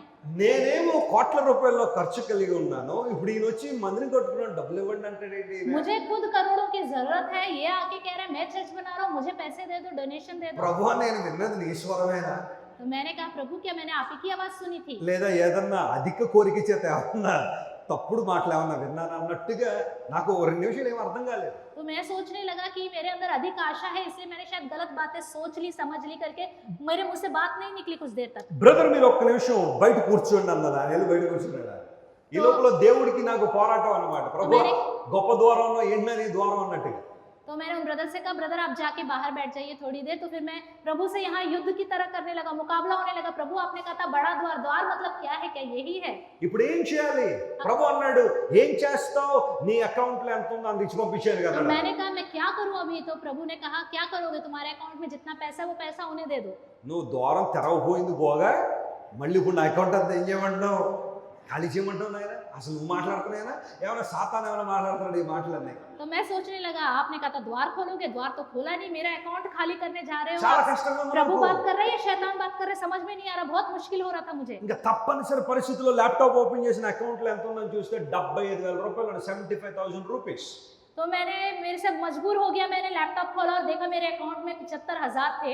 2015లో 75,000 is not a small money. 2015 में 75,000 छोटी अमाउंट नहीं है। ప్రభు ఇచ్చేనా? ఇచ్చే.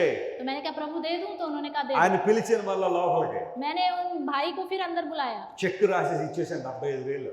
मैंने चेक लिख के दे दिया 75,000। ఆయన అన్నాడు వెస్లీ గారు ఈ ధనం కోసం నెల నుండి వెయిట్ చేస్తున్నామండి, ఈ ధనం లేక ఆగిపోయింది పని, ఇప్పుడు చూడండి టక టక ఆ పని కంప్లీట్ చేసేస్తాను, మీరు ఓపెనింగ్ వచ్చేళ్ళండి అన్నాడు. तो उन्होंने कहा पास्टर जी इस पैसे के लिए हमारा काम रुका हुआ था, अब देखिए आपने पैसे दे दिया, हमारा चर्च जो है फटाफट बन जाएगा, ओपनिंग के लिए आप ही को ही आना है। ఓపెనింగ్ వస్తానో లేదా తర్వాత సంగతి కానీ ముందు దీన్ని తీసుకెళ్ళి మందిర పని ప్రారంభించండి, దాన్ని ముగించండి, దేవుడు మీకు తోడైనాడు అని చెప్పి పంపించేసాను. तो मैंने कहा ओपनिंग में आऊंगा या नहीं मुझे नहीं पता, लेकिन पैसे लेके जाओ, प्रभु का मंदिर बना रहे हो, उस काम को जल्दी खत्म करो। ఆనాడు పేతురు నీ వల కుడి ప్రక్కన వెయ్యని వాగ్దానం చేసిన దేవుడు పేతురు దోణను 2 దోణిల నిండా చేపలు ఎలాగైతే ఇచ్చాడో जिस तरह पतरस से कहा परमेश्वर ने अपनी दाहिनी ओर जाल डाल और प्रभु ने उस जाल भर के जिस तरह मछलियां उसको ఈ दी। సంఘటన జరిగి నేను 3 రోజులు మీటింగ్కి వెళ్ళి వెనక్కి తిరిగి వచ్చాను. ఇంటికి వస్తే నా టేబుల్ మీద ఒక కవర్ పెట్టబడి ఉంది. ये घटना घटी उसके बाद 1 महीने के बाद जब मैं मीटिंग से वापस आया मेरे टेबल के ऊपर एक पेपर कवर रखा हुआ था। ఈ కవర్ జాన్ వెస్లీ గారు మాత్రమే ఓపెన్ చేయాలని కొంతమంది రాస్తూ ఉంటారు. ఏమన్నా పర్సనల్ విషయాలు ఏమన్నా రాయాలనుకున్న వాళ్ళు ఇది వెస్లీ గారే లేదా బ్లెస్సీ గారే ఓపెన్ చేయాలని పైన రాస్తే మా వాళ్ళు నమ్మకంగా పట్టుకొచ్చి మా టేబుల్ మీద పెడతారు. उस कवर के ऊपर लिखा था सिर्फ वेस्ली जी ही इस कवर को खोलेंगे। तो ऐसे बहुत से लोग लिखते रहते हैं तो कोई भी नहीं छूता है हमारे टेबल पर जब तक हम नहीं आते, रखा रहता है। ఆ కవర్ ఓపెన్ చేయగానే దేవుని నామానికి మహిమ కలుగును గాక 15 లక్షల రూపాయల చెక్ దానిలో ఉంది. దేవుని నామం స్తోత్రం. उस कवर को खोला तो मैं सच में कहता हूँ प्रभु के नाम की महिमा हो, 15 लाख रुपए का चेक था उसके अंदर। నేను ఆ సున్నాలన్నీ లెక్క పెట్టడానికి అరగంట పట్టింది నాకు. उसको गिनने के लिए ही मेरे को आधे घंटे लग गए। And that was the biggest check. నేను అప్పటి వరకు రిసీవ్ చేసుకున్న మా డొనేషన్లో చాలా పెద్ద చెక్ అది 15 లక్షలు. అందులో ఒక లెటర్ చూశాను. అందులో ఒక ఆయన ఏమేస్తారు, వెస్లీ గారు మీ ప్రసంగాలు నేను చాలా కాలం నుండి చూస్తున్నాను. మేము ఒక సాఫ్ట్వేర్ కంపెనీ స్టార్ట్ చేసాము. అందులో మంచి రిటర్న్స్ వచ్చినాయి. మేము వెళుతున్న సంఘానికి మేము ఇచ్చిన భాగం కాక మిగతా ధనంలో కొంత భాగాన్ని మీ పరిచయకి ఇవ్వాలని ప్రేరేపించబడ్డాం. Use it for God's work అని చెప్పి ఆయన ఒక లెటర్ రాసి దాంట్లో రాశారు. उन्होंने उसमें मैंने एक लेटर भी देखा, वो मेरी जिंदगी का तो सबसे बड़ा चेक था। उस लेटर में लिखा था पास्टर जी हमने सॉफ्टवेयर कंपनी खोली है, उस कंपनी से जितना आपने कमाया उसमें से जो खर्चा करना था, दशमांश देना था, दे दिया, लेकिन आपकी सेवा के लिए हमने ये दिया है, ये सिर्फ आपका है, आप ही प्रभु के लिए इस्तेमाल कीजिए। ధనానికి సంబంధించిన ఆశీర్వాదాలు దైవాశీర్వాదంతో ముడిపెట్టాలన్న ఉద్దేశం అయితే కాదు, కానీ దేవుని కొరకు మనం ఏదైనా చేశాము అంటే ఆయన మాటకు లోబడ్డామంటే ఆయన ఎంత ఖచ్చితత్వంతో మనకు సమాధానం ఇస్తాడో నా జీవితంలో జరిగిన ఈ సంఘటన ఒక రుజువు. దేవుడు నా స్తోత్రం కలుగును. मैं ये नहीं कहना चाहता कि हमारे अंदर जो धन का आशीर्वाद होता है वही प्रभु का आशीर्वाद होता है करके, मैं ये कहना चाहता हूँ प्रभु के लिए हम कुछ भी करने को तैयार हो जाए, प्रभु के अनुसार चले तो प्रभु की ओर से मिलने वाला आशीर्वाद बहुत ही अपरंपार और बहुत बड़ा होता है। దేవుడు మాట్లాడిన ఆ మాట ఏంటో తెలుసా? ఆ రోజు దేవుడు ఇచ్చింది కేవలం ఒక ప్రారంభం మాత్రమే. దేవుడు ఎలా పంపించాడో తెలియదు ప్రియులారా. ధనాన్ని దేవుని బిడ్డలు ఎంతమంది ఎక్కడెక్కడ ప్రేరేపించబడ్డారో కేవలం 60 రోజుల్లో రాజమండ్రిలో 5,000 మంది కూర్చుని ఆరాధించగలిగే అద్భుత మందిరం కట్టడానికి దేవుడు సహాయం वो सिर्फ एक చేశాడు. आरंभ था, उसके बाद किस तरह हमारे पास पैसे हैं हमें पता नहीं, सिर्फ 60 दिन के अंदर हमने 5,000 लोगों के बैठने के लिए आराधना की जगह बना दी। గతించిన సంవత్సరం ఆ చర్చ్ కూడా సరిపోక మరలా ఎక్స్టెండ్ చేసాము. మీరు ఎప్పుడైనా రాజమండ్రి వస్తే చూడండి, 9,500 మంది కూర్చోవచ్చు ఒకేసారి. 9,500 sitting in one single church in Rajahmundry that God has blessed me. पिछले साल ही 5,000 लोगों के लिए वो जो जगह थी कम पड़ रही थी उसको हमने बड़ा किया है और 9,500 लोग वहाँ रहते हैं। अगर आप कभी आते हैं आराधना में, आप कभी आए तो जरूर वहाँ पे आइएगा। ఎందుకు మాట చెప్తున్నాను తెలుసా? Whenever you obey to the voice of God, God will not put you in void. In fact, God will bless you tremendously. अगर आप प्रभु के वचन के अधीन हो जाएंगे तो कभी अब प्रभु आपको निराश नहीं करेगा, नीचा नहीं करेगा, प्रभु आपको उठाएगा, खड़ा करेगा। So the first thing that you should know to grow more in spirit, ఆత్మలో వర్ధిల్లుతున్నామనడానికి మొదటి సూచన అంటే you have a hunger and passion for the word of God. पहला चिन्ह हम प्रभु की उन्नति में है, आत्मिक उन्नति में, वो है आत्मिक भूख और हमारे अंदर आशा उत्तेजन। రెండో అంశం దగ్గరికి వస్తే let us read the epistle of Paul to Philippians chapter 4 and let us read verse 6. इफिसियों 4:6 Philippians chapter 4 and verse 6. फिलिप्पियों 4:6 దానిలో ఈ మాటలు రాయబడి, దేనిని గురించి చింతపడకుడు గాని ప్రతి విషయములో ప్రార్థనా విజ్ఞాపనముల చేత కృతజ్ఞతాపూర్వకంగా మీ విన్నపములు ఎవరికి తెలియచేయండి? దేవునికి తెలియచేయండి. किसी भी बात की चिंता मत करो, परंतु हर एक बात में तुम्हारे निवेदन, प्रार्थना और विनती के द्वारा धन्यवाद के साथ परमेश्वर के सम्मुख उपस्थित किए जाएं।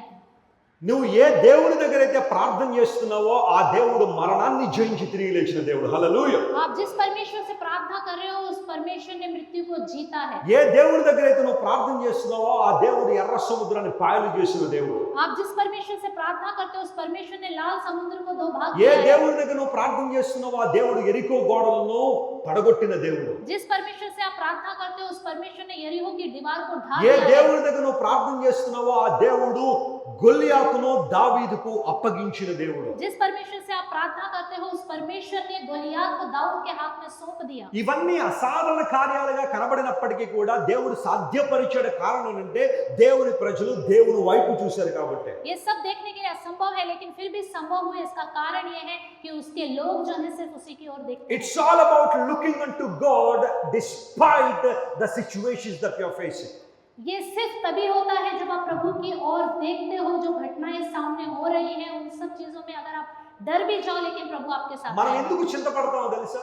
क्यों हम चिंता करते हैं? మనం సమస్య వైపు చూస్తాం కాబట్టి. क्योंकि हम समस्याओं की ओर देखते हैं। అబ్బా సమస్య చాలా పెద్దదండి వెస్లీ గారు, अरे ये समस्या बहुत ही बड़ी है ఈ पास्टर రోగం जी, ఎక్కడా కుదరదటండి, చాలా పెద్దదండి, ये बीमारी बहुत ही बड़ी है, ఈ कहीं ठीक అప్పుల नहीं होगी। బాధలోంచి నేను అసలు బయటికి రాలేనండి, मैं घर से बाहर नहीं निकल నా सकता, పిల్లలు అసలు మారరండి, मेरे बच्चे बदलेंगे ही नहीं, నా భర్త అసలు మారనే मेरा మారడండి, पति बिल्कुल बदलेगा नहीं, నా జీవితం ఇంకా అయిపోయిందండి వెస్లీ గారు. बस मेरे जीवन तो खत्म। మనం ఎప్పుడు కూడా సమస్యను చూసి చింతపడుతుంటాం, కానీ దేవుని వాక్యంలో భక్తులందరినీ కూడా ఇన్ఫాక్ట్ యేసుక్రీస్తు ప్రభు జీవితాన్ని పరిశీలన చేసిన సమస్య ఆయన ముందు ఉన్నప్పుడు ఆయన తల ఎత్తి దేవుని వైపు చూశారా తప్ప సమస్య వైపు చూడలేదు. जब हम उनके जीवन में दुख परेशानी आती है तो वो समस्याओं की ओर, दुखों की ओर नहीं देखते, प्रभु की ओर सर उठा के देखते। యేసుక్రీస్తు ప్రభు మనకిచ్చిన మాదిరి ఎంత గొప్పది అంటే మన ముందు సమస్య ఉన్నప్పుడు మనం ఎటువైపు చూస్తున్నాం అనేది ప్రశ్న. यीशु मसीह का नमूना हमारे लिए इतना महान है और बड़ा है कि हमारे जीवन में जब समस्या आती है हम किधर देखते हैं, कहाँ देखते हैं। 5,000 మంది పురుషులు వాక్యం వినడానికి వచ్చారు. 5,000 पुरुष वचन सुनने के लिए आए। సో ఒక్కొక్కరికి ఒక భార్యను వేసుకున్నా, अगर एक एक के लिए एक భార్య पत्नी है करके हम देखें ఎంతమంది అయ్యారు? तो कितने 5,000 होंगे? ప్లస్ 5,000 10,000. 5,000 5,000 10,000। ముగ్గురు వద్దు ఇద్దరు హద్దు, ఒకరు ముద్దు అన్నట్టుగా ఇద్దరు పిల్లల్ని వేసుకున్నాం అనుకోండి. 3 नहीं 2 बहुत ही अच्छे लगते हैं और एक भी ठीक है, अगर समझ लो 2 करके बच्चे हैं उनके करके भी हम వాళ్ళు सोचें, ఎంతమంది అయ్యారు? तो वो कितने हो गए? ఓ 10,000 మంది అయ్యారు. और 10,000, మొత్తం కలిపి 20,000, 20,000 మంది మొత్తం కలిపి. 20,000 हो गए टोटल। ఇప్పుడు వాళ్ళకి రొట్టెలు పెట్టాలనే ఆశ ప్రభువు కలిగింది. अब प्रभु उन्हें रोटी खिलाना चाहता है। ఆకాశమా రొట్టెలు కురిపించు అంటే కురిపించదండి రొట్టెలు ఆకాశం. हे आकाश रोटियों को उंडेल दो बोलेगा तो देगा नहीं। టపటపా టపటపా వర్షపు చినుకులు వచ్చినట్టుగా రొట్టెలన్నీ మన బ్యాగుల్లో పడిపోవా? बारिश की तरह रोटियां ऊपर से गिरेंगी कि नहीं? ఒక రొట్టె ముందు పడి తర్వాత చేప పడి తర్వాత రొట్టె అంటే ఒక బర్గర్ లాగా పడదా కింద? पहले रोटी गिरे फिर मछली गिरे ऐसे बोलेंगे तो ऐसे ही बर्गर की तरह गिरेगा ना, ఖచ్చితంగా పడతాయి. जरूर गिरेगा। కానీ యేసు ప్రేమలో తెలుసా, लेकिन यीशु मसीह ने क्या कहा? మీ దగ్గరే ఉందో తీసుకురండి అన్నారు. आपके पास क्या है वो लेके आओ। Listen to me, even though God has power to do something extraordinary, he wants your cooperation. प्रभु अगर कुछ अद्भुत करना चाहता है तो वो पहले आपका కోఆపరేషన్ चाहता है। నీ కోఆపరేషన్ ఏంటి? నీవు చేసేది చిన్నదే కావచ్చు. అందరూ but I started my message with small things make big difference. దేవుని సన్నిధిలో నువ్వు చేసే చిన్న చిన్న పనులే గొప్ప ఆశీర్వాదం తీసుకొస్తాయి. ఒక అబ్బాయి దగ్గర 5 రొట్టెలు 2 చేపలు ఉంటే యేసు ప్రభు దగ్గర తీసుకొచ్చారు. तो प्रभु के पास आपका कोऑपरेशन होगा, वो छोटी छोटी चीजें ही बड़ा बदलावट लेके आती है। तब एक बच्चा उनके पास रोटी लेके आया। 5 రొట్టెలు 2 చేపలు యేసు ప్రభు చేతికి అందించబడ్డాయి. 5 रोटियां 2 मछलियां यीशु मसीह के हाथ में पहुंची। అప్పుడు యేసు ప్రభు చేసిన పని ఏంటో తెలుసా? तब यीशु मसीह ने क्या किया? The Bible clearly says Bible साफ साफ कहती he है lifted up his eyes. उन्होंने अपनी आंखों को आकाश की ओर उठाया। చుట్టూ ఉన్న మనుషులను చూడలేదు, चारों तरफ जो लोग थे उनको नहीं ఆయన देखा, చేతుల్లో 5 రొట్టెలు 2 చేపలు కాదు చూసింది. और जो उनके हाथ में 5 रोटियां 2 मछली थी उसको भी ఎక్కడి नहीं నుంచి देखा। సహాయం వస్తుందో అటు చూశాడు ఆయన. కహాం సే దేవుని మహిమపడు, హల్లెలూయా. कहां से मदद मिलेगी उस ओर उन्होंने देखा। ఎక్కడి నుంచి సహాయం వస్తుందో అటువైపు తన కన్నులెత్తి చూడగానే 5,000 మంది మనుషులు తినగా 12 గంపలు ఎత్తారని బైబిల్ సెలవిచ్చింది. जहां से मदद मिल सकती है वहां आंखों को उठा के देखा, 5,000 लोगों के खाने के बाद भी 12 टोकरियां बच गई। The secret of this miracle is lifting up his eyes towards heaven. इस अद्भुत कार्य का जो सीक्रेट क्या है? अपनी आंखों को आकाश की ओर उन्होंने You उठाया। have so many challenges around you, but despite those challenges, can you look unto God who can turn the situation around? आपके सामने बहुत सारे चैलेंजेस होते हैं, उन चैलेंजेस को बगल में रखकर आप प्रभु की ओर आंखें उठा के देखो। You may be surrounded by a lot of diseases, my friend, but can you look unto God who is Jehovah Rapha, who can heal you at any time? आपके चारों ओर आपके अंदर बीमारियां ही बीमारियां हो सकती हैं, लेकिन अपनी आंखों को उठा के प्रभु की ओर देखो, वो आपको चंगा करेगा। బైబిల్ సెలవిస్తా ఉంది, నీ కన్నులు ఎవరి మీద ఉన్నాయి, ఎవరి వైపు చూస్తున్నావు? बाइबल कहती है आपकी आंखें किस ओर हैं, आप किसको देखते हो? మనుషులు చూసినంత కాలం చింతపడతావు, आप लोगों की ओर देखोगे तो సమస్యలు चिंता में చూసినంత रहोगे, కాలం అధైర్యపడతావు. और समस्याओं को देखोगे आप डरे डरे से रहोगे। దేవుని వైపు నువ్వు చూడగలిగితే, अगर आप प्रभु की ओर ఆయన देखते వైపు నీ हो, కన్నులు ఎత్తగలిగితే, यदि अपनी आंखें उसकी ओर నీ उठाते रहोगे, విన్నపములు ఆయనకు తెలియజేయగలిగితే, अपनी विनतियां उस तक पहुंचा सकते हो, तो ప్రభు నీకు తెరిచే ద్వారాలు చాలా గొప్పగా ఉంటాయి. प्रभु आपके लिए जो द्वार खोलेगा वो बहुत ही महान होगा। Hallelujah. Hallelujah, hallelujah. Hallelujah. Can you do that this afternoon? क्या आप आज इस दोपहर को ऐसा చేయగలవా? నీ करेंगे? ప్రతి సమస్యను ప్రభు పాదాల దగ్గర పెట్టగలవా? क्या हर एक समस्याओं को प्रभु के पांव तले रखोगे? ప్రభువా, మా పరిస్థితి ఇది నాయన, నా స్థితి ఇది ప్రభువా, నీవు తప్ప నన్ను అర్థం చేసుకునే ఎవరు లేరు ప్రభువా అని దేవునికి నీ సంగతి చెప్పుకోగలిగితే ప్రభు నీ పరిస్థితిలో గొప్ప మార్పులు प्रभु తీసుకురాగలడు. के चरणों तले अपनी समस्याओं को, परेशानी को, प्रभु मेरी हालत ऐसी है करके बताओगे तो प्रभु आपके जीवन में The करेगा। second sign that is telling you that you are growing in the Lord is this: you will not worry about small things in your life, but you focus on God more than anything else. दूसरा चिन्ह ये है आत्मिक उन्नति के अलावा यदि आप प्रभु की ओर देख पाओगे तो प्रभु आपके लिए जो असंभव है उस कार्य को भी करने को तैयार है। Your focus must be on God, then you will see His move in your life. सिर्फ आपका ध्यान प्रभु की ओर होना चाहिए, फिर आप प्रभु के कार्यों को देख पाओगे। మీరు ఎప్పుడైనా మ్యూజికల్ కాన్సర్ట్స్ కి మీరు అటెండ్ అయ్యి కనుక ఉంటే, अगर कभी आप म्यूजिकल कॉन्सर्ट के लिए अगर गए हैं, इकट्ठा हुए हैं, तो కొన్ని చోట్ల ఆర్కెస్ట్రాస్ ఉంటాయి, कई जगह ऑर्केस्ट्रास होते దానిలో हैं, కాయర్ ఉంటారు. उसमें क्वायर होता है। నేను ఎక్కడో చదివాను, అమెరికాలో ఒక బ్యాండ్ ఉంది, వాళ్ళకి కాయర్ సభ్యులు 5,600 మంది ఉంటారంట దానిలో. मैंने सुना है कि अमेरिका में एक बैंड है, उनके क्वायर के जो लोग होते हैं वो 5,000 6,000 ऐसे होते हैं। ఒక 100 మంది కాయర్ ఉన్న చర్చిని మీరు చూస్తే ఎలా ఉంటుంది చెప్పండి? अगर 100 लोगों का क्वायर है तो उस चर्च को आप देखोगे तो कैसा लगेगा? చాలా గ్రాండ్ గా ఉంటది కదా. बहुत ही ग्रैंड మా लगेगा ना। క్రూసేడ్స్ లో అప్పుడప్పుడు కాయర్ ఉంటారు, ఇటు పక్కన 75 మంది, ఇటు పక్కన 75 మంది. వాళ్ళకి ఆ స్టేజ్ ఎంత బలంగా వేయాలంటే చాలా గట్టిగా వేయాలా. వాళ్ళు పాడుతూ ఉంటే అబ్బా చాలా ఆనందంగా ఉంటుంది. మొత్తం కలిసి 150 మంది లేరు అక్కడ. वहाँ पे क्रूसाइड हम कई बार रखते हैं तो उधर 70 या उधर 75 ऐसे रखते हैं। 150 लोग होते हैं, देखने के लिए बहुत ही अच्छा, बहुत ही मधुर लगता है। 5,600 మంది కాయర్ అండ్ మ్యూజిక్ టీమ్ ఒక స్టేజ్ మీద ఉంటే వారందరూ కూడా ఒకే కంఠంతో చాలా చక్కగా శ్రావ్యంగా ఎక్కడా కూడా తప్పిపోకుండా మ్యూజిక్ వాయించగలుగుతున్నారంటే ఒక కారణం ఉంటుంది. ఏంటో తెలుసా? వారందరికీ ఒక కాయర్ లీడర్, కాయర్ మాస్టర్ ఒక ఆయన ఉంటాడు. 5,600 लोगों का क्वायर है, वो ना सुर को गड़बड़ करते हैं, सही सुर में सही ताल में गाते हैं। उसका कारण ये है उनका एक लीडर होता है जो सही से म्यूजिक पर ध्यान देता है और बताता है और इनको भी देता रहता है ध्यान। ఆయన ఫేస్ ఎలా ఉంటుందో కూడా మనుషులకు తెలియదు. उसका फेस कैसा होता है, उसका चेहरा वो किसी को नहीं पता है। ఈ 5,600 మంది కాయర్ మ్యూజిషియన్స్ అందరూ కూడా దృష్టి అంతా ఎవరి మీద ఉంటుంది తెలుసా? ఆ ఒక్క వ్యక్తి మీద ఉంటుంది. जो 5,600 क्वायर और म्यूजिशियन है उनकी नजर कहाँ पे होती है? सिर्फ जो नीचे इंस्ट्रक्शन दे रहा है, बता रहा है लीडर, ఆయన చెప్పినట్టుగా పాడుతూ ఉంటారు. ఆయన ఆగమంటే ఆగుతారు, పాడమంటే పాడతారు, కూర్చోమంటే కూర్చుంటారు, స్పీడ్గా పాడమంటే స్పీడ్గా పాడతారు. వారికి కొన్ని రకాల సిగ్నల్స్ ఉంటాయి, అవి ఆయన ఇస్తూ ఉంటే వాటిని బట్టి వారు పాడుతున్నప్పుడు చాలా మధురమైన శ్రావ్యమైన సంగీతాన్ని వారు అందించగలుగుతారు ప్రపంచానికి. जो उनका लीडर होता है वो गाने के लिए बोलेगा तो गाएंगे, रुकने के लिए बोलेंगे तो रुकेंगे, ऊंचा करने के लिए कहेगा ऊंचा करेगा। उनके कुछ साइन होते हैं जिसके हिसाब से वो करता है और वो लोग करते हैं। जब हम सुनते हैं तो वो हमें बहुत ही मधुर ఇప్పుడు ఈ लगता है। 5,600 మంది ఆయన వైపు కాకుండా ఎవరికి తోచినట్టుగా వారి వైపు చూస్తున్నారు అనుకోండి, ఎలా ఉంటుంది పరిస్థితి? ये 5,600 लोग जो क्वायर हैं वो उस लीडर की तरफ ना देखते मन मर्जी से इधर उधर देखेंगे तो कैसा होगा? హలో వచ్చారా మీరు కూడా, ఇదిగో నేను ఇక్కడ ఉన్నాను చూసారా నన్ను అని వాళ్ళ ఇంటి ఏరియా వైపు తిరిగేది అనుకోండి, ఇక్కడ మ్యూజిక్ అంతా ఏమైపోతుంది. अगर क्वायर में से कोई एक भी अगर ये किसी को देख के हाय मैं इधर हूँ, मुझे देखा, मैं वहाँ रहता हूँ, यहाँ रहता हूँ करके अपने पड़ोसियों से बात करने लगा तो क्या होगा? म्यूजिक सारा गड़बड़ हो जाएगा। వారి చూపు అంతా ఎవరి మీద ఉంటుంది తెలుసా? వారి మాస్టర్ మీద. उनकी नजर जो उनका लीडर मास्टर है उसकी तरफ होता है। చెప్తున్నాను దేవుని ప్రజలారా, దేవుని సేవకునిగా ఒక కుటుంబంలో ఐక్యత ఉండాలంటే కుటుంబ సభ్యులందరూ ప్రభువును మాత్రమే చూడాలి. హల్లెలూయా. एक प्रभु के दास के होते हुए मैं कहता हूँ कि हम सब लोगों को एक परिवार के रूप में रहकर हमारी नजर सिर्फ किस पर होनी चाहिए? Because our God is our instructor, He is our guide and He is our leader. As long as we focus on Him, we will not be shaken. क्योंकि हमारा प्रभु ही हमें इंस्ट्रक्ट देने वाला है, हमारा लीडर है, हमारा चलाने वाला है, वही हमें सही रीति से चलाएगा। యేసుక్రీస్తు ప్రభు నేర్పించిన ఒక పద్ధతి ఏంటో తెలుసా?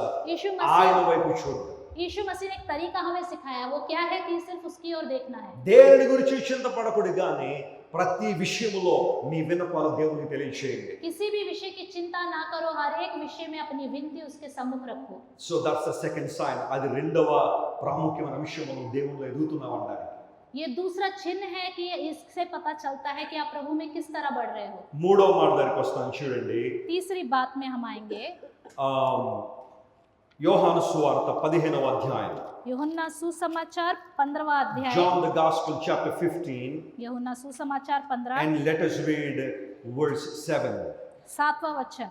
నా యందు మీరును మీ యందు నా మాటల్లో నిలిచిండి నెడల మీకు ఏది ఇష్టమో అడుగుడి, అది మీకు అనుగ్రహింపబడును. यदि तुम मुझ में बने रहो और मेरा वचन तुम में बना रहे, तो जो चाहो मांगो वह तुम्हारे लिए हो जाएगा। John chapter 15 verse 7 says, as long as you abide in me, నాలో మీరు నిలిచి ఉంటే, నా వాక్యం మీలో ఉంటే, మీకు ఏది ఇష్టమో అడగండి, అది మీకు ఏం చేయబడుతుంది? అనుగ్రహించబడుతుంది. यूहन्ना सुसमाचार 15:7 में लिखा है, तुम मुझ में बने रहो मैं तुम में बने रहूंगा, जो तुम्हें चाहिए मांगोगे तो वो तुम्हें मिल जाएगा। చాలా జాగ్రత్తగా మూడవది పరిశుద్ధాత్మ దేవుడు మాట్లాడుతున్న చాలా అద్భుతమైన విషయం, a dramatic change in your prayer life. बड़े ध्यान से सुनिए, तीसरी बात प्रभु आपसे बातें करने जा रहा है, एक अद्भुत रीति से अचानक आपके जीवन में बदलाव। The first sign that you are growing spiritually is this: there is a hunger and passion for God's word in your life. पहला चिन्ह आत्मिक उन्नति के विषय में आपके अंदर प्रभु के वचन के लिए भूख होना। Second thing, you will not be worried about the worldly things. दूसरा, आप सांसारिक विषयों की चिंता ना करो। And third one, a dramatic change in your prayer life. अचानक आपके प्रार्थना जीवन में बिल्कुल बदलावट। Everybody turn to me once please. అందరూ నా వైపు చూడండి ఒకసారి. Okay. सब देखिए मेरी Let me तरफ। ask you a question, okay? मैं आपसे एक प्रश्न पूछूंगा, What is prayer? प्रार्थना क्या है? ప్రార్థన అంటే ఏంటి? प्रार्थना क्या है? ఏముందండి వెస్లీ గారు, ప్రార్థన అంటే ఏముందండి? మనకు కావాల్సినవన్నీ ఒక లిస్ట్ వేసేసుకుని దేవుని దగ్గర point number 1 2 point number 3 point number 4 అడిగేసి వెళ్ళిపోవడమే కదా ప్రార్థన అనుకుంటే చాలా మంది. ये क्या पूछ रहे हैं पास्टर जी, प्रार्थना मतलब क्या होता है? प्रभु के सामने एक लिस्ट रखना है, पॉइंट नंबर 1, पॉइंट नंबर 2 और पॉइंट नंबर 3 बताना है, बस। దాన్ని ప్రార్థన అంటారు. కిరాణా కొట్టులో మనకు కావాల్సిన కొనుక్కోవడం అంటారు. इसको प्रार्थना नहीं बोलते। राशन की दुकान में हमें जो जो चाहिए उसका लिस्ट बनाकर जाके खरीदना बोलते हैं। I'm not saying that you shouldn't ask anything God, मैं ये नहीं कहता कि ऐसी चीजें मत मांगो प्रभु से। but I'm telling you prayer life is something more important than asking. मैं कहना चाहता हूँ प्रार्थना का जीवन मांगने से ज्यादा इम्पोर्टेंट है। It's all about having a relationship with your God. तो ये है सबसे ज्यादा कि आपका रिश्ता कैसे प्रभु से है। ఇద్దరు స్నేహితులు కూర్చుని మాట్లాడుకునే ఆ కాన్వర్జేషన్ ఎలా ఉంటుంది చూడండి. दो मित्र बैठ के आपस में बातें करते हैं तो वो कैसा होता है उनका बातचीत करने का They तरीका? open up their hearts and they speak. अपनी भी दिल को खोलकर वो आपस में बातें करते हैं। స్నేహితుల దగ్గర మాట్లాడుకునే విధానం హృదయాలు తెరిచి మాట్లాడుకుంటారు కదా, దేవునితో కూడా అలా మాట్లాడే ఆ సందర్భమే ప్రార్థన. जैसे मित्र दिल खोल के बातें करते हैं, उसी तरह परमेश्वर से बात करने का तरीका ही प्रार्थना है। ప్రభు దగ్గరికి వచ్చిన మొదట్లో బహుశా నీకు తెలుసో తెలియకో ఏదో ప్రార్థన చేసావు కానీ దినాలు గడిచే కొలది నువ్వు ఆత్మలో ఎదిగే కొలది నీ ప్రార్థనా జీవితంలో మార్పులు రావాలి. హల్లెలూయా. प्रभु के पास जब नए नए आए थे, किसी ना किसी तरह आपको नहीं पता प्रार्थना करा, लेकिन जब प्रभु में आप बढ़ते जा रहे हो तो आपका प्रार्थना करने का तरीका भी बदलता रहना चाहिए। ప్రార్థనా జీవితంలో మార్పులు రావాలంటే రక్షించబడిన తొలి దినాల్లో గంట సేపు ప్రార్థన చేస్తే ఇప్పుడు 10 నిమిషాలు చేయాలని కాదు నా ఉద్దేశం. प्रार्थना में बदलावट मतलब ये नहीं कि प्रभु के पास हम जब नए नए आए थे तब 1 घंटा करते थे, अब 10 मिनट कर रहे हैं। Prayer is something that you are spending your time with your God. प्रार्थना मतलब ये है कि आप प्रभु के साथ समय बिता रहे That's हो। where you submit and surrender yourself completely to God. तो इस तरह आप प्रभु के सामने पूरी तरह अधीन होकर अपने आप को उनके हाथों में सौंप देते हैं। And one of the most beautiful prayers that you can ever pray in God's presence is this: Lord, let your will be done in my life. एक अच्छी सी बात और प्रार्थना है, जब भी आप प्रार्थना करें ये कहें, प्रभु आपकी इच्छा मेरे जीवन में पूरी हो। అన్ని ప్రార్థనల కన్నా శ్రేష్టమైన ప్రార్థన, ప్రభువా నీ ఇష్టము నీ చిత్తము నా ద్వారా ఈ భూమి మీద జరిగించండి ప్రభువా. सबसे अच्छी और श्रेष्ठ प्रार्थना यही है, प्रभु आपकी इच्छा मेरे द्वारा यहाँ पे पूरी होने पाए। ప్రపంచంలో చాలా మంది ఎవరి ఇష్టాన్ని వారు నెరవేర్చుకోవాలని పరుగులెత్తుతున్న ఈ రోజుల్లో నీ బిడ్డగా నీ ఇష్టాన్ని నెరవేర్చడానికి ఇక్కడ ఉన్నాను నాయన. इस दुनिया में बहुत से लोग अपनी इच्छा को मनमर्जी करते रहते हैं, पूरी करते हैं, लेकिन मैं इस दुनिया में आपका संतान हूं तो आपकी इच्छा को पूरी करने के लिए तैयार हूं। నాకు ఎల్లప్పుడూ ఆశీర్వాదం ఇచ్చే దేవునిచ్చే నీ చిత్తం నా జీవితంలో నెరవేర్చండి అని ఎవరైతే దేవుని సల ప్రార్థన చేస్తారో అది అద్భుతమైన ప్రార్థన. जो कोई ऐसी प्रार्थना करता है हमेशा, प्रभु मेरी इच्छा यही है कि आपकी इच्छा को पूरी करूं, तो वो सच में आत्मिक रूप से बढ़ेगा। నేను మాట చెప్తాను, మీరు అందరూ చెప్పండి, దాన్ని నేను కొంచెం ఎక్స్ప్లెయిన్ చేస్తాను. मैं एक बात बताऊंगा, सभी मेरे साथ कहिए, बाद में मैं उसको एक्सप्लेन करूंगा। Give me give me are make me. और मेक मी। మళ్ళీ చెప్తాను, give me give me are make me. और मेक मी। ఈ రెండిట్లో ఏది మంచి ప్రార్థన అంటారు? దేవుని దగ్గరికి మనం వచ్చి గివ్ మీ అనడం మంచిదా, మేక్ మీ అనడం మంచిదా? इन दोनों ఓకే, బాగా చెప్పారు మీరు. మేక్ మీ అని అడగడం చాలా మంచిగా చెప్పారు. ఒక ఎగ్జాంపుల్ కూడా నేను దాన్ని చెప్పి అది ఎందుకు మనం అలా ప్రార్థన చేయాలో మీకు చెప్తాను. ये गिव मी और मेक मी, इन दोनों में से क्या प्रार्थना अच्छी है करके मैंने पूछा, आपने कहा मेक मी, चलो अच्छी बात है, लेकिन इसके बारे में मैं आपको अभी बताता हूँ। బైబిల్ గ్రంథంలో లోకాసు సువార్త 15వ అధ్యాయంలో యేసు ప్రభువారు తప్పిపోయిన కుమారుడు గురించిన సందర్భాన్ని ఆయన बाइबल में మాట్లాడారు. लूका सुसमाचार 15 अध्याय में खोए हुए पुत्र के बारे में लिखा हुआ है। తప్పిపోయిన కుమారుడువా కుమారులువా? खोए हुआ पुत्र है। Very good. కుమారులు అనడం బెటర్, ఎందుకంటే పెద్దోడేమో ఇంట్లో తప్పాడు, చిన్నోడేమో బయటికి వెళ్ళి తప్పాడు, ఇద్దరు తప్పే खोए हुए फाइनल में पुत्र अच्छे से। हैं, क्योंकि दोनों के दोनों भटक गए, एक तो बाहर जाके बिगड़ गया, भटक गया, घर में रहते हुए ही खराब हो गया। But rather giving prodigal sons, I would like to give a title to that portion, a forgiving father. तो जो ये उड़ाऊ पुत्र के बारे में हम देखते हैं, उसमें एक टाइटल है कि उसका पिता जो क्षमा करने वाला है। తప్పిపోయిన కుమారుడు అని ఆ కాంటెక్స్ట్ కి మనం టైటిల్ పెట్టినా जो దానికి కరెక్ట్ గా పెట్టాల్సిన టైటిల్ ఏంటంటే క్షమించే తండ్రి. उड़ाऊ पुत्र का जो टाइटल तो रखा हुआ है, लेकिन सही बात यह है कि क्षमा करने वाला पिता। సరే, ఒక ధనవంతుడైన తండ్రి ఉన్నాడు, ఆయనకి ఇద్దరు కొడుకులు ఉన్నారు. అందులో చిన్నోడు వచ్చి తండ్రిని అడుగుతున్నాడు, గివ్ మీ మై పోర్షన్ అన్నాడు. एक धनवान पिता है, दो बच्चे हैं, उसके पास छोटा वाला आके कहता है मेरा हिस्सा मुझे दे दो, నాకు రావాల్సినంత నాకు ఇచ్చేయ్ అన్నాడు. मुझे जितना मिलना चाहिए वो मुझे दे दो। ఏమన్నా ఇంట్లో వాడికి రావాల్సినవన్నీ కూడా చిన్నోడికి అవన్నీ కూడా ఇచ్చేయమన్నాడు. घर में जो जो छोटे के लिए है हिस्से में आ सकता है वो सब दे दिया। పూర్వ దినాల్లో జూయిష్ కల్చర్లో తండ్రి బ్రతుకుండగా గనక కుమారుడు వచ్చిన ఆస్తి నాకు ఇచ్చే గనక అంటే ఆ కుమారుడు దృష్టిలో తండ్రి చచ్చిపోయినట్టే. पुराने जमाने में जो जूइश कल्चर के हिसाब से बेटा आकर मेरा हिस्सा मुझे दे दो अगर मांगता है, इसका मतलब पिता मर चुका है। ఆస్తి పంపకాలు తండ్రి చనిపోయిన తర్వాత జరగాలి, కానీ తండ్రి బతుకుండగానే నాకు రావాల్సి నాకు ఇచ్చేయంటే ఇంక నీతో నాకు సంబంధం లేదు, ఐఎమ్ డన్ విత్ యూ, నీకు నాకు ఇంకా సంబంధం లేదని తెంచేసుకోవడం అంటే కుమారుని దృష్టిలో తండ్రి చచ్చిపోయినట్టే. ये संपत्ति का बंटवारा जो है पिता की मृत्यु के बाद होता है, पिता के रहते समय ही बंटवारा हो रहा है, तो इसका मतलब मेरा और आपका रिश्ता नहीं है, आप मेरे लिए मर चुके हो।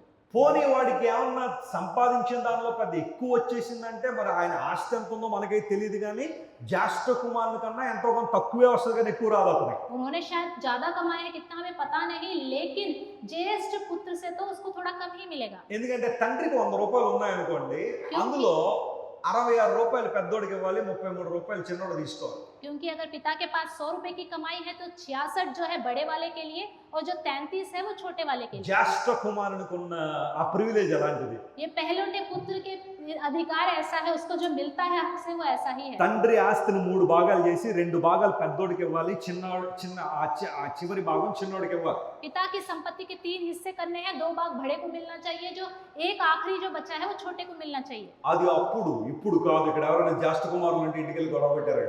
वो तब की बात है, अब ऐसा नहीं है, कोई पहलौठा घर में जाके लड़ाई मत करना। వెస్లీ గారు ఢిల్లీ వచ్చారు కానీ భలే మంచి విషయం చెప్పారండి. वेस्ली जी दिल्ली आए तो आए, एक अच्छी बात भी उन्होंने बताई। ఈ రోజు మొదలు పెడతానండి గొడవ. तो आज से मैं लड़ाई करना शुरू మా నాన్న करूंगा। ఆస్తిలో మనకు 2 భాగాలు వచ్చేది, చిన్నోడు ఒక భాగం వెళ్ళాలని. तो मेरे पिता की संपत्ति में से 2 हिस्सा मुझे आना चाहिए और 1 हिस्सा मेरे నా भाई को ఉద్దేశం जाना అది కాదు, ఆ चाहिए। కాలంలో అలా జరిగింది అది. ये ఓకే, मेरी सोच नहीं है, उस समय ऐसा हुआ था करके मैं बता సరే रही हूं। ఏదేమైనా వాడికి కావాల్సినంత give me give me give me, అదిగో అది నాకు ఇచ్చేయి, ఇది నాకు ఇచ్చేయి, వాడికి కావాల్సినంత పోగు చేసుకున్నాడు. गिव मी करके वो दे दो, मुझे ये दे दो करके उसको जितना चाहिए था उतना उसने इकट्ठा कर लिया। అదంతా తీసుకుని బైబిల్ సెలవిచ్చింది హీ వెంట్ ఫార్, దూర దేశం వెళ్ళిపోయాడు. बाइबल में लिखा है अपनी संपत्ति को जब उसने पिता से ले लिया वो दूर देश चला गया. దూర దేశం వెళ్ళిపోవడంలో ఆ కుమారుడు ఉద్దేశం ఏంటో తెలుసా? తండ్రి కళ్ళ ముందు కనబడకూడదు అంతేనే. दूर देश जाने की वजह यह है कि वो अपने पिता के आंखों के सामने भी दिखना नहीं चाहता है. తనకున్న డబ్బును పెంచుదాం అనుకున్నాడు, ఆస్తిని పెంచుదాం అనుకున్నాడు, ఉద్దేశాలు ఏంటో తెలియదు కానీ దూర దేశం వెళ్ళాడు. కానీ సరిగా హ్యాండిల్ చేయలేకపోయాడు. తనకున్న డబ్బంతా కూడా దుర్వ్యాపారం వల్ల పాడు చేశాడు. वो अपनी संपत्ति को दुगना करना चाहता था या बढ़ाना चाहता था, उद्देश्य क्या था पता नहीं. दूर देश चला गया लेकिन उस सारी संपत्ति को जो है उसने खत्म कर दिया, खराब कर दिया बुरी संगति में. బహుశా ఇలా అనుకుందాం, కొంతమంది స్నేహితులు కూడా అతని చుట్టూ ఉండుండొచ్చు. ఆ డబ్బు ఉన్నంతసేపు స్నేహితులు ఉన్నారు, కొంతకాలం తర్వాత వారు కూడా ఎడబాసి వెళ్ళిపోయారు. तो हम सोच सकते हैं कि उसके शायद कुछ मित्र होंगे जो बुरे थे, उन्होंने सारी संपत्ति का इस्तेमाल किया, जब खत्म हो गया छोड़ के चले गए. ఆఖరికి ఏమి సాధించాడు అంటే పందుల పొట్టు కూడా సాధించలేకపోయాడు. अंत में उसने क्या पाया? सुअर का जो चारा था वो भी उसको ढंग से नहीं मिल पाया. పందుల పొట్టు పూర్వ దినాల్లో ఎలా వేసేవారు తెలుసా? कैसे पुराने जमाने में जो सुअर का चारा था, भूसा होता है, వెస్లీ कैसे గారు डालते ఎయిర్ थे? ఫోర్స్ లో పనిచేస్తాం, మాకు అలాంటివన్నీ ఏం తెలుస్తాయండి అనుకుంటారు కొంతమంది. कुछ దట్స్ लोग ఓకే, అన్ని తెలుసుకోవాల్సిన అవసరం లేదు. నేను సందర్భంగా కూడా చెప్తున్నా. పూర్వ దినాల్లో ఒక చెట్టు ఉండేది. ఆ చెట్టుకి కొన్ని కాయలు కాసే, వాటిని పాడ్స్ అనేవారు. पुराने వాటిని తీసుకొచ్చి ఆ కాయలన్నీ కూడా బద్దలు కొట్టి ఒక పొడిగా చేసి దాన్ని వేసేవారు పందులకి. पॉट्स करके पुराने जमाने में एक पेड़ होता था, उसका फल का नाम यह है. उसको लेकर उसको पूरी तरह से ऐसे करके चूर चूर करते थे. उसका जो भूसा निकलता था उस भूसे को सुअर के सामने डालते थे. అది కొంచెం తినడానికి కష్టంగా ఉన్న మనుషులకి కొంచెం పోషక విలువలు ఏవో దానిలో కొన్ని ఉంటాయంట. खाने के लिए इंसानों के लिए तो परेशानी की बात है, लेकिन उसमें से कुछ पोषक चीजें हमें मिलती तो हैं. తండ్రి ఇంటిలో సర్వ సమృద్ధిని అనుభవించిన ఈ కుమారుడు ఒకనో పాయింట్కి వచ్చేసరికి అరే ఇది తిన్నా బాగున్నాం, ఈ పందులు తినే ఆహారం అయినా తింటే ఎంతో కొంత పోషక పదార్థాలు అందుతాయని ఆ పందుల పొట్టు కోసం కూడా ఎగబడ్డాడు. కానీ నేను అనుకుంటాను, ఏమండి ఏ జంతువు అయినా దాని పోషణ ఎవరికైనా ఇస్తుంది కానీ పంది ఇస్తుంది అంటారా? पिता के దాని पास మనమే సరిపోద్ది దానికి.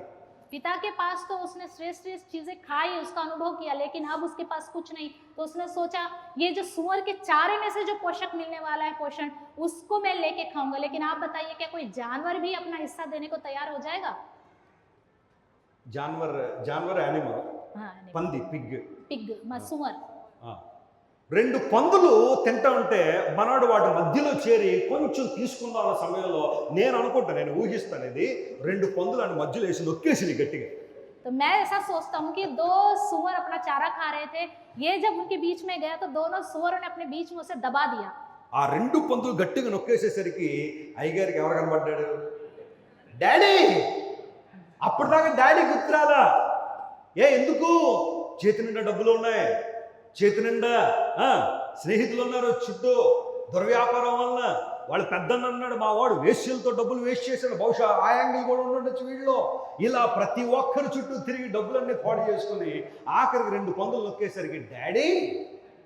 उससे पहले कैसा था पता नहीं, जब सुअरों ने उसे दबोचा तब उसके पिता की याद आई, क्योंकि पहले उसको याद नहीं है. जब पैसे उड़ा रहा था, दोस्तों के साथ चल रहा था, शायद वो वेश्याओं के पीछे भी गया होगा, तब नहीं आया क्योंकि उसके पास पैसे थे. लेकिन सब कुछ खत्म जब सुअरों ने उसे दबोचा तब पिता की याद आई. బట్ థ్యాంక్ గాడ్, అప్పుడైనా దేవుడు గుర్తొచ్చాడు, తండ్రి గుర్తొచ్చాడు. హల్లెలూయా. प्रभु का धन्यवाद हो, कम से कम उस समय तो उसे पिता याद आया. అలాంటి పరిస్థితుల్లో దేవుణ్ణి లేదా తండ్రిని తలుచుకున్నాడు. ఎండ్రిన్ బాటిల్ ఎక్కడ ఉందని పరిగెత్తలేదు ఆయన. उस समय कम से कम उसने पिता को याद किया, ये नहीं सोचा जहर कहाँ है. And he decided to go back to his father. तो उसने निर्णय किया अब मैं वह पिता के पास वापस ఒక जाऊंगा. రిహార్సల్ వేసుకున్నాడు. డాడీ, తండ్రి, నేను నీ కొడుకుగా ఉండడానికి అర్హత కోల్పోయాను, నీ కూలి వంటలు ఒకటిగా పెట్టేసుకున్నాను అని ఏదేదో చెప్దాం రిహార్సల్ వేసుకున్నాడు. కానీ బైబిల్ సెలవిచ్చింది ఆ వ్యక్తి దూరంగా ఉండగానే తండ్రి అతను ఎదుర్కొని వెళ్ళి రిసీవ్ చేసుకున్నాడు. బైబిల్లో उसने अपने पिता से मिलने से पहले ही रिहर्सल करा था कि मैं जाके बोलूंगा पिता कम से कम अपने दासों में से एक दास के समान मुझे अपने पास रखो. लेकिन తండ్రి దగ్గర తిరిగి వచ్చిన తర్వాత ఇప్పుడు ప్రార్థనా విధానం మారింది. ఏమన్నా తెలుసా? ఒకప్పుడు గివ్ మీ అన్నాడు, ఇప్పుడు మేక్ మీ అన్నాడు. Praise the Lord. पिता హల్లెలూయా. के पास वापस लौटा. पिता ने उसे अपने पास बुलाया, गले लगाया. उसके पास पहले गिव मी बोलता था, लेकिन अब वो मेक मी बोलने लगा. గివ్ మీ అన్నంత సేపు జీవితంలో నాశనాన్ని తెచ్చుకున్నాడు. కానీ మేక్ మీ అన్నప్పుడు అతను అడగని ఆశీర్వాదాలు కూడా వచ్చాయి. గట్టిగా చప్పట్లు కొట్టి దేవుని మహిమ పరచండి. హల్లెలూయా. जब उसने गिव मी करके बोला तो उसके जीवन में नाश आशीष आया, लेकिन जब उसने मेक मी बोला उसके जीवन में मांगने से ज्यादा आशीष आया। ఫాదర్స్ లవ్ ఎంత గొప్పది అంటే తండ్రి ప్రేమ ఆ వ్యక్తికి వస్త్రాలు కుట్టించి ఇచ్చాడట, వస్త్రాలు పట్టురమ్మని తీసుకొచ్చారు. पिता का प्यार इतना महान है, उसने अपने बेटे के लिए अच्छे अच्छे वस्त्र सिलवा के लाने को कहा అండ్ దెన్ శాండిల్స్ తీసుకొచ్చారు, చెప్పులు పట్టుకొచ్చారు, और उसके लिए चप्पल भी लेके आए, ఒక చేతికి ఒక రింగ్ తీసుకొచ్చారు. उंगली में एक हाथ में वो अंगूठा भी पहनाया। నాకు ఓ విషయం అర్థం కాదండి, ఇంట్లో ఉన్న అన్ని పట్టుకెళ్ళిపోయాడు కదా వీడు. ఆ వస్త్రాలు ఎక్కడి నుండి వచ్చినాయి, ఆ ఉంగరం ఎక్కడి నుండి వచ్చింది, ఆ చెప్పులు ఎక్కడి నుండి వచ్చాయి? मुझे एक बात समझ में नहीं आती, घर में जो था वो सब लेके गया था, लेकिन वो वस्त्र, वो अंगूठी, वो चप्पल कहाँ से आए? ఆ పని వాళ్ళు ఎవరైనా పిలిచి, ఎవరే బాబు నీ బట్టలు ఎవరా, నీ చెప్పులు ఎవరా, నీ ఉంగరం ఎవరని అడిగాడా? क्या वो अपने दासों में से एक को बुलाकर आप अपने चप्पल दे दो, कपड़े दे दो, अंगूठी दे दो करके बोला था क्या? నా కుమారుడు ఏ రోజైనా తిరిగి వస్తాడో వాడి కోసం ఇవ్వాల్సిందే సిద్ధపరచి పెట్టాడు. చప్పట్లు కొట్టి దేవుని మహిమపరచండి. मेरा बेटा कभी ना कभी वापस आएगा करके उसने पहले से इन चीजों की तैयारी करके रखी थी। ఎప్పటికైనా తిరిగి వస్తే నా కుమారునికి ఇవ్వాల్సిందే అని ఆ కుమారుడి కోసం మరలా సిద్ధపరిచి పెట్టిన తండ్రి ప్రేమ ఎనలేని ప్రేమ, గొప్ప ప్రేమ. मेरा बेटा जरूर आएगा और मैं अपने बेटे को ये जरूर दूंगा, मुझे देना ही है। ప్రభువుని అంగీకరించాను అని చెప్పి కూడా నువ్వు వెనకకు జారిపోయావే, ప్రభువుని అంగీకరించానని చెప్పి కూడా లోకంలో పడిపోయావే, मैं प्रभु को स्वीकार करता हूँ करके जानकर भी आप संसार में गिर गए లోక होंगे, ఆశల్లో జీవిస్తున్నావేమో. संसार की आशाओं में जी रहे होंगे। నాకు అది కావాలి ఇది కావాలి లోక సంబంధంగా బ్రతుకుతున్నావు ఎప్పుడు దాకా. मुझे ये चाहिए वो चाहिए करके संसारिक रीति से जी रहे ఒక్కసారి నీ होंगे। దేవుని దగ్గరికి తిరిగి వచ్చి చూడు. एक बार प्रभु के पास वापस आके देखो, దేవుడు మన కొరకు ఏవి సిద్ధపరిచినవి కంటికి కనబడలేదు, చెవికి వినబడలేదు, మనుష్య హృదయానికి గోచరం కాలేదు అన్నట్టుగా దేవుడు నీ కొరకు సిద్ధపరిచిన ఆశీర్వాదాలు నీ ఊహకు మించే ఉంటాయి. హల్లెలూయా. आपके लिए प्रभु जो आशीष तैयार करके रखता है वो किसी को सुनाई नहीं देता, दिखाई नहीं देता, लेकिन आपकी सोच से समझ से बढ़कर वो आशीष होता है। ఆ కుమారుడు వేలికి తగ్గట్టుగా ఆ రింగ్, కాలికి తగ్గట్టుగా చెప్పులు, ఆ శరీరానికి తగ్గట్టుగా వస్త్రాలు తండ్రి ఆల్రెడీ సిద్ధపరిచి పెట్టాడు. ఎందుకోసం తెలుసా? కుమారుడు తిరిగి వస్తే ఇవ్వాలని. उसकी उंगली में फिट होने वाली अंगूठी, उसके पैरों में आने वाला चप्पल, उसके कपड़ों का साइज पहले से ही अपने बेटे के लिए पिता ने तैयार रखा था, क्योंकि वो God वापस is आएगा। not mad at you, my friend. Whenever you come back to Him, He lovingly embraces you. परमेश्वर भी इसी तरह है, जब आप वापस आओगे तो वो आपको नहीं पहुंचाएगा, वो आप उल्टा नहीं भेजेगा, आपको गले लगा के प्यार करेगा। ఇప్పుడు తిరిగి వచ్చిన తర్వాత కుమారుడు డాడీ గివ్ మీ అని అడిగినట్టు ఉందా ఎక్కడైనా? वापस आने के बाद क्या उस पुत्र ने, हम कहीं पे भी देखते हैं गिव मी करके उसने बोला है? There was a change in his prayer life. उसके प्रार्थना के जीवन में बदलावट आ गया। ఏమన్నాడు తెలుసా? क्या बोला? Make me, make me, make me. Make me. If you can pray like that, आप इस तरह प्रार्थना you करेंगे have a great blessing from God. तो प्रभु के द्वारा आपको महान आशीष मिलेगा। You have to increase the standard of your prayer today. तो आपका प्रार्थना करने का तरीका बढ़ता जाएगा, स्टैंडर्ड हो जाएगा। Don't pray like a child always. हमेशा बच्चों की तरह प्रार्थना मत कीजिए। You must grow in prayer life. प्रार्थना का जीवन आपका बढ़ना ही चाहिए। And you must come closer to God.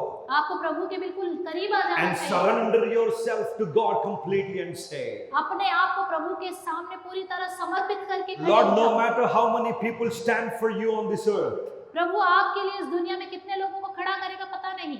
count on me, Lord. I would like to stand for you. आप गिनो, मैं तो आपके सामने खड़ा हूँ। No matter how many people stand against you, Lord, कोई फर्क नहीं पड़ता हमारे विरोध में कितने I am लोग खड़े हैं। standing for you and I am standing with you, Lord.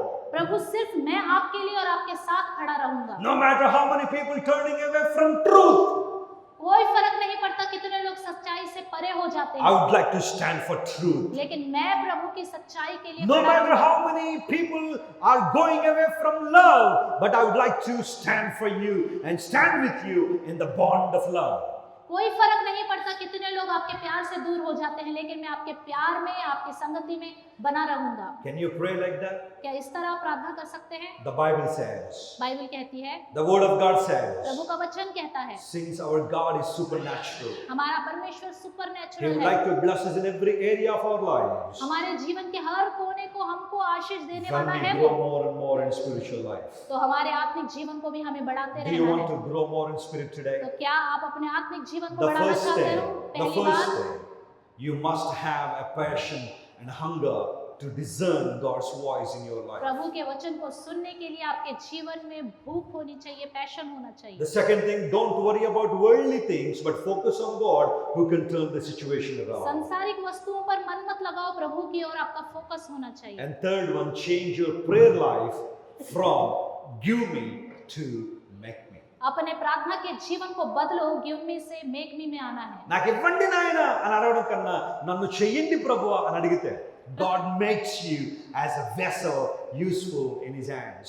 प्रभु मुझे दो करके प्रार्थना से करने से अच्छा प्रभु अपनी तरह मुझे बनाओ करके प्रार्थना करोगे तो प्रभु अपने लिए आपको एक बर्तन की तरह తన बनाएगा। మహిమ కొరకు మీరందరూ వాడబడే కృప దేవుడు మీకు ఇస్తాడు. प्रभु अपनी महिमा के लिए आपको इस्तेमाल करने का अनुग्रह आपको देगा। It's my prayer and it's my wish that you would grow more and more in spirit and come close to Jesus every day. ये मेरी प्रार्थना और मेरी आशा है, आप प्रार्थना में बढ़ते जाएं और प्रभु के नजदीक हर दिन आते जाएं।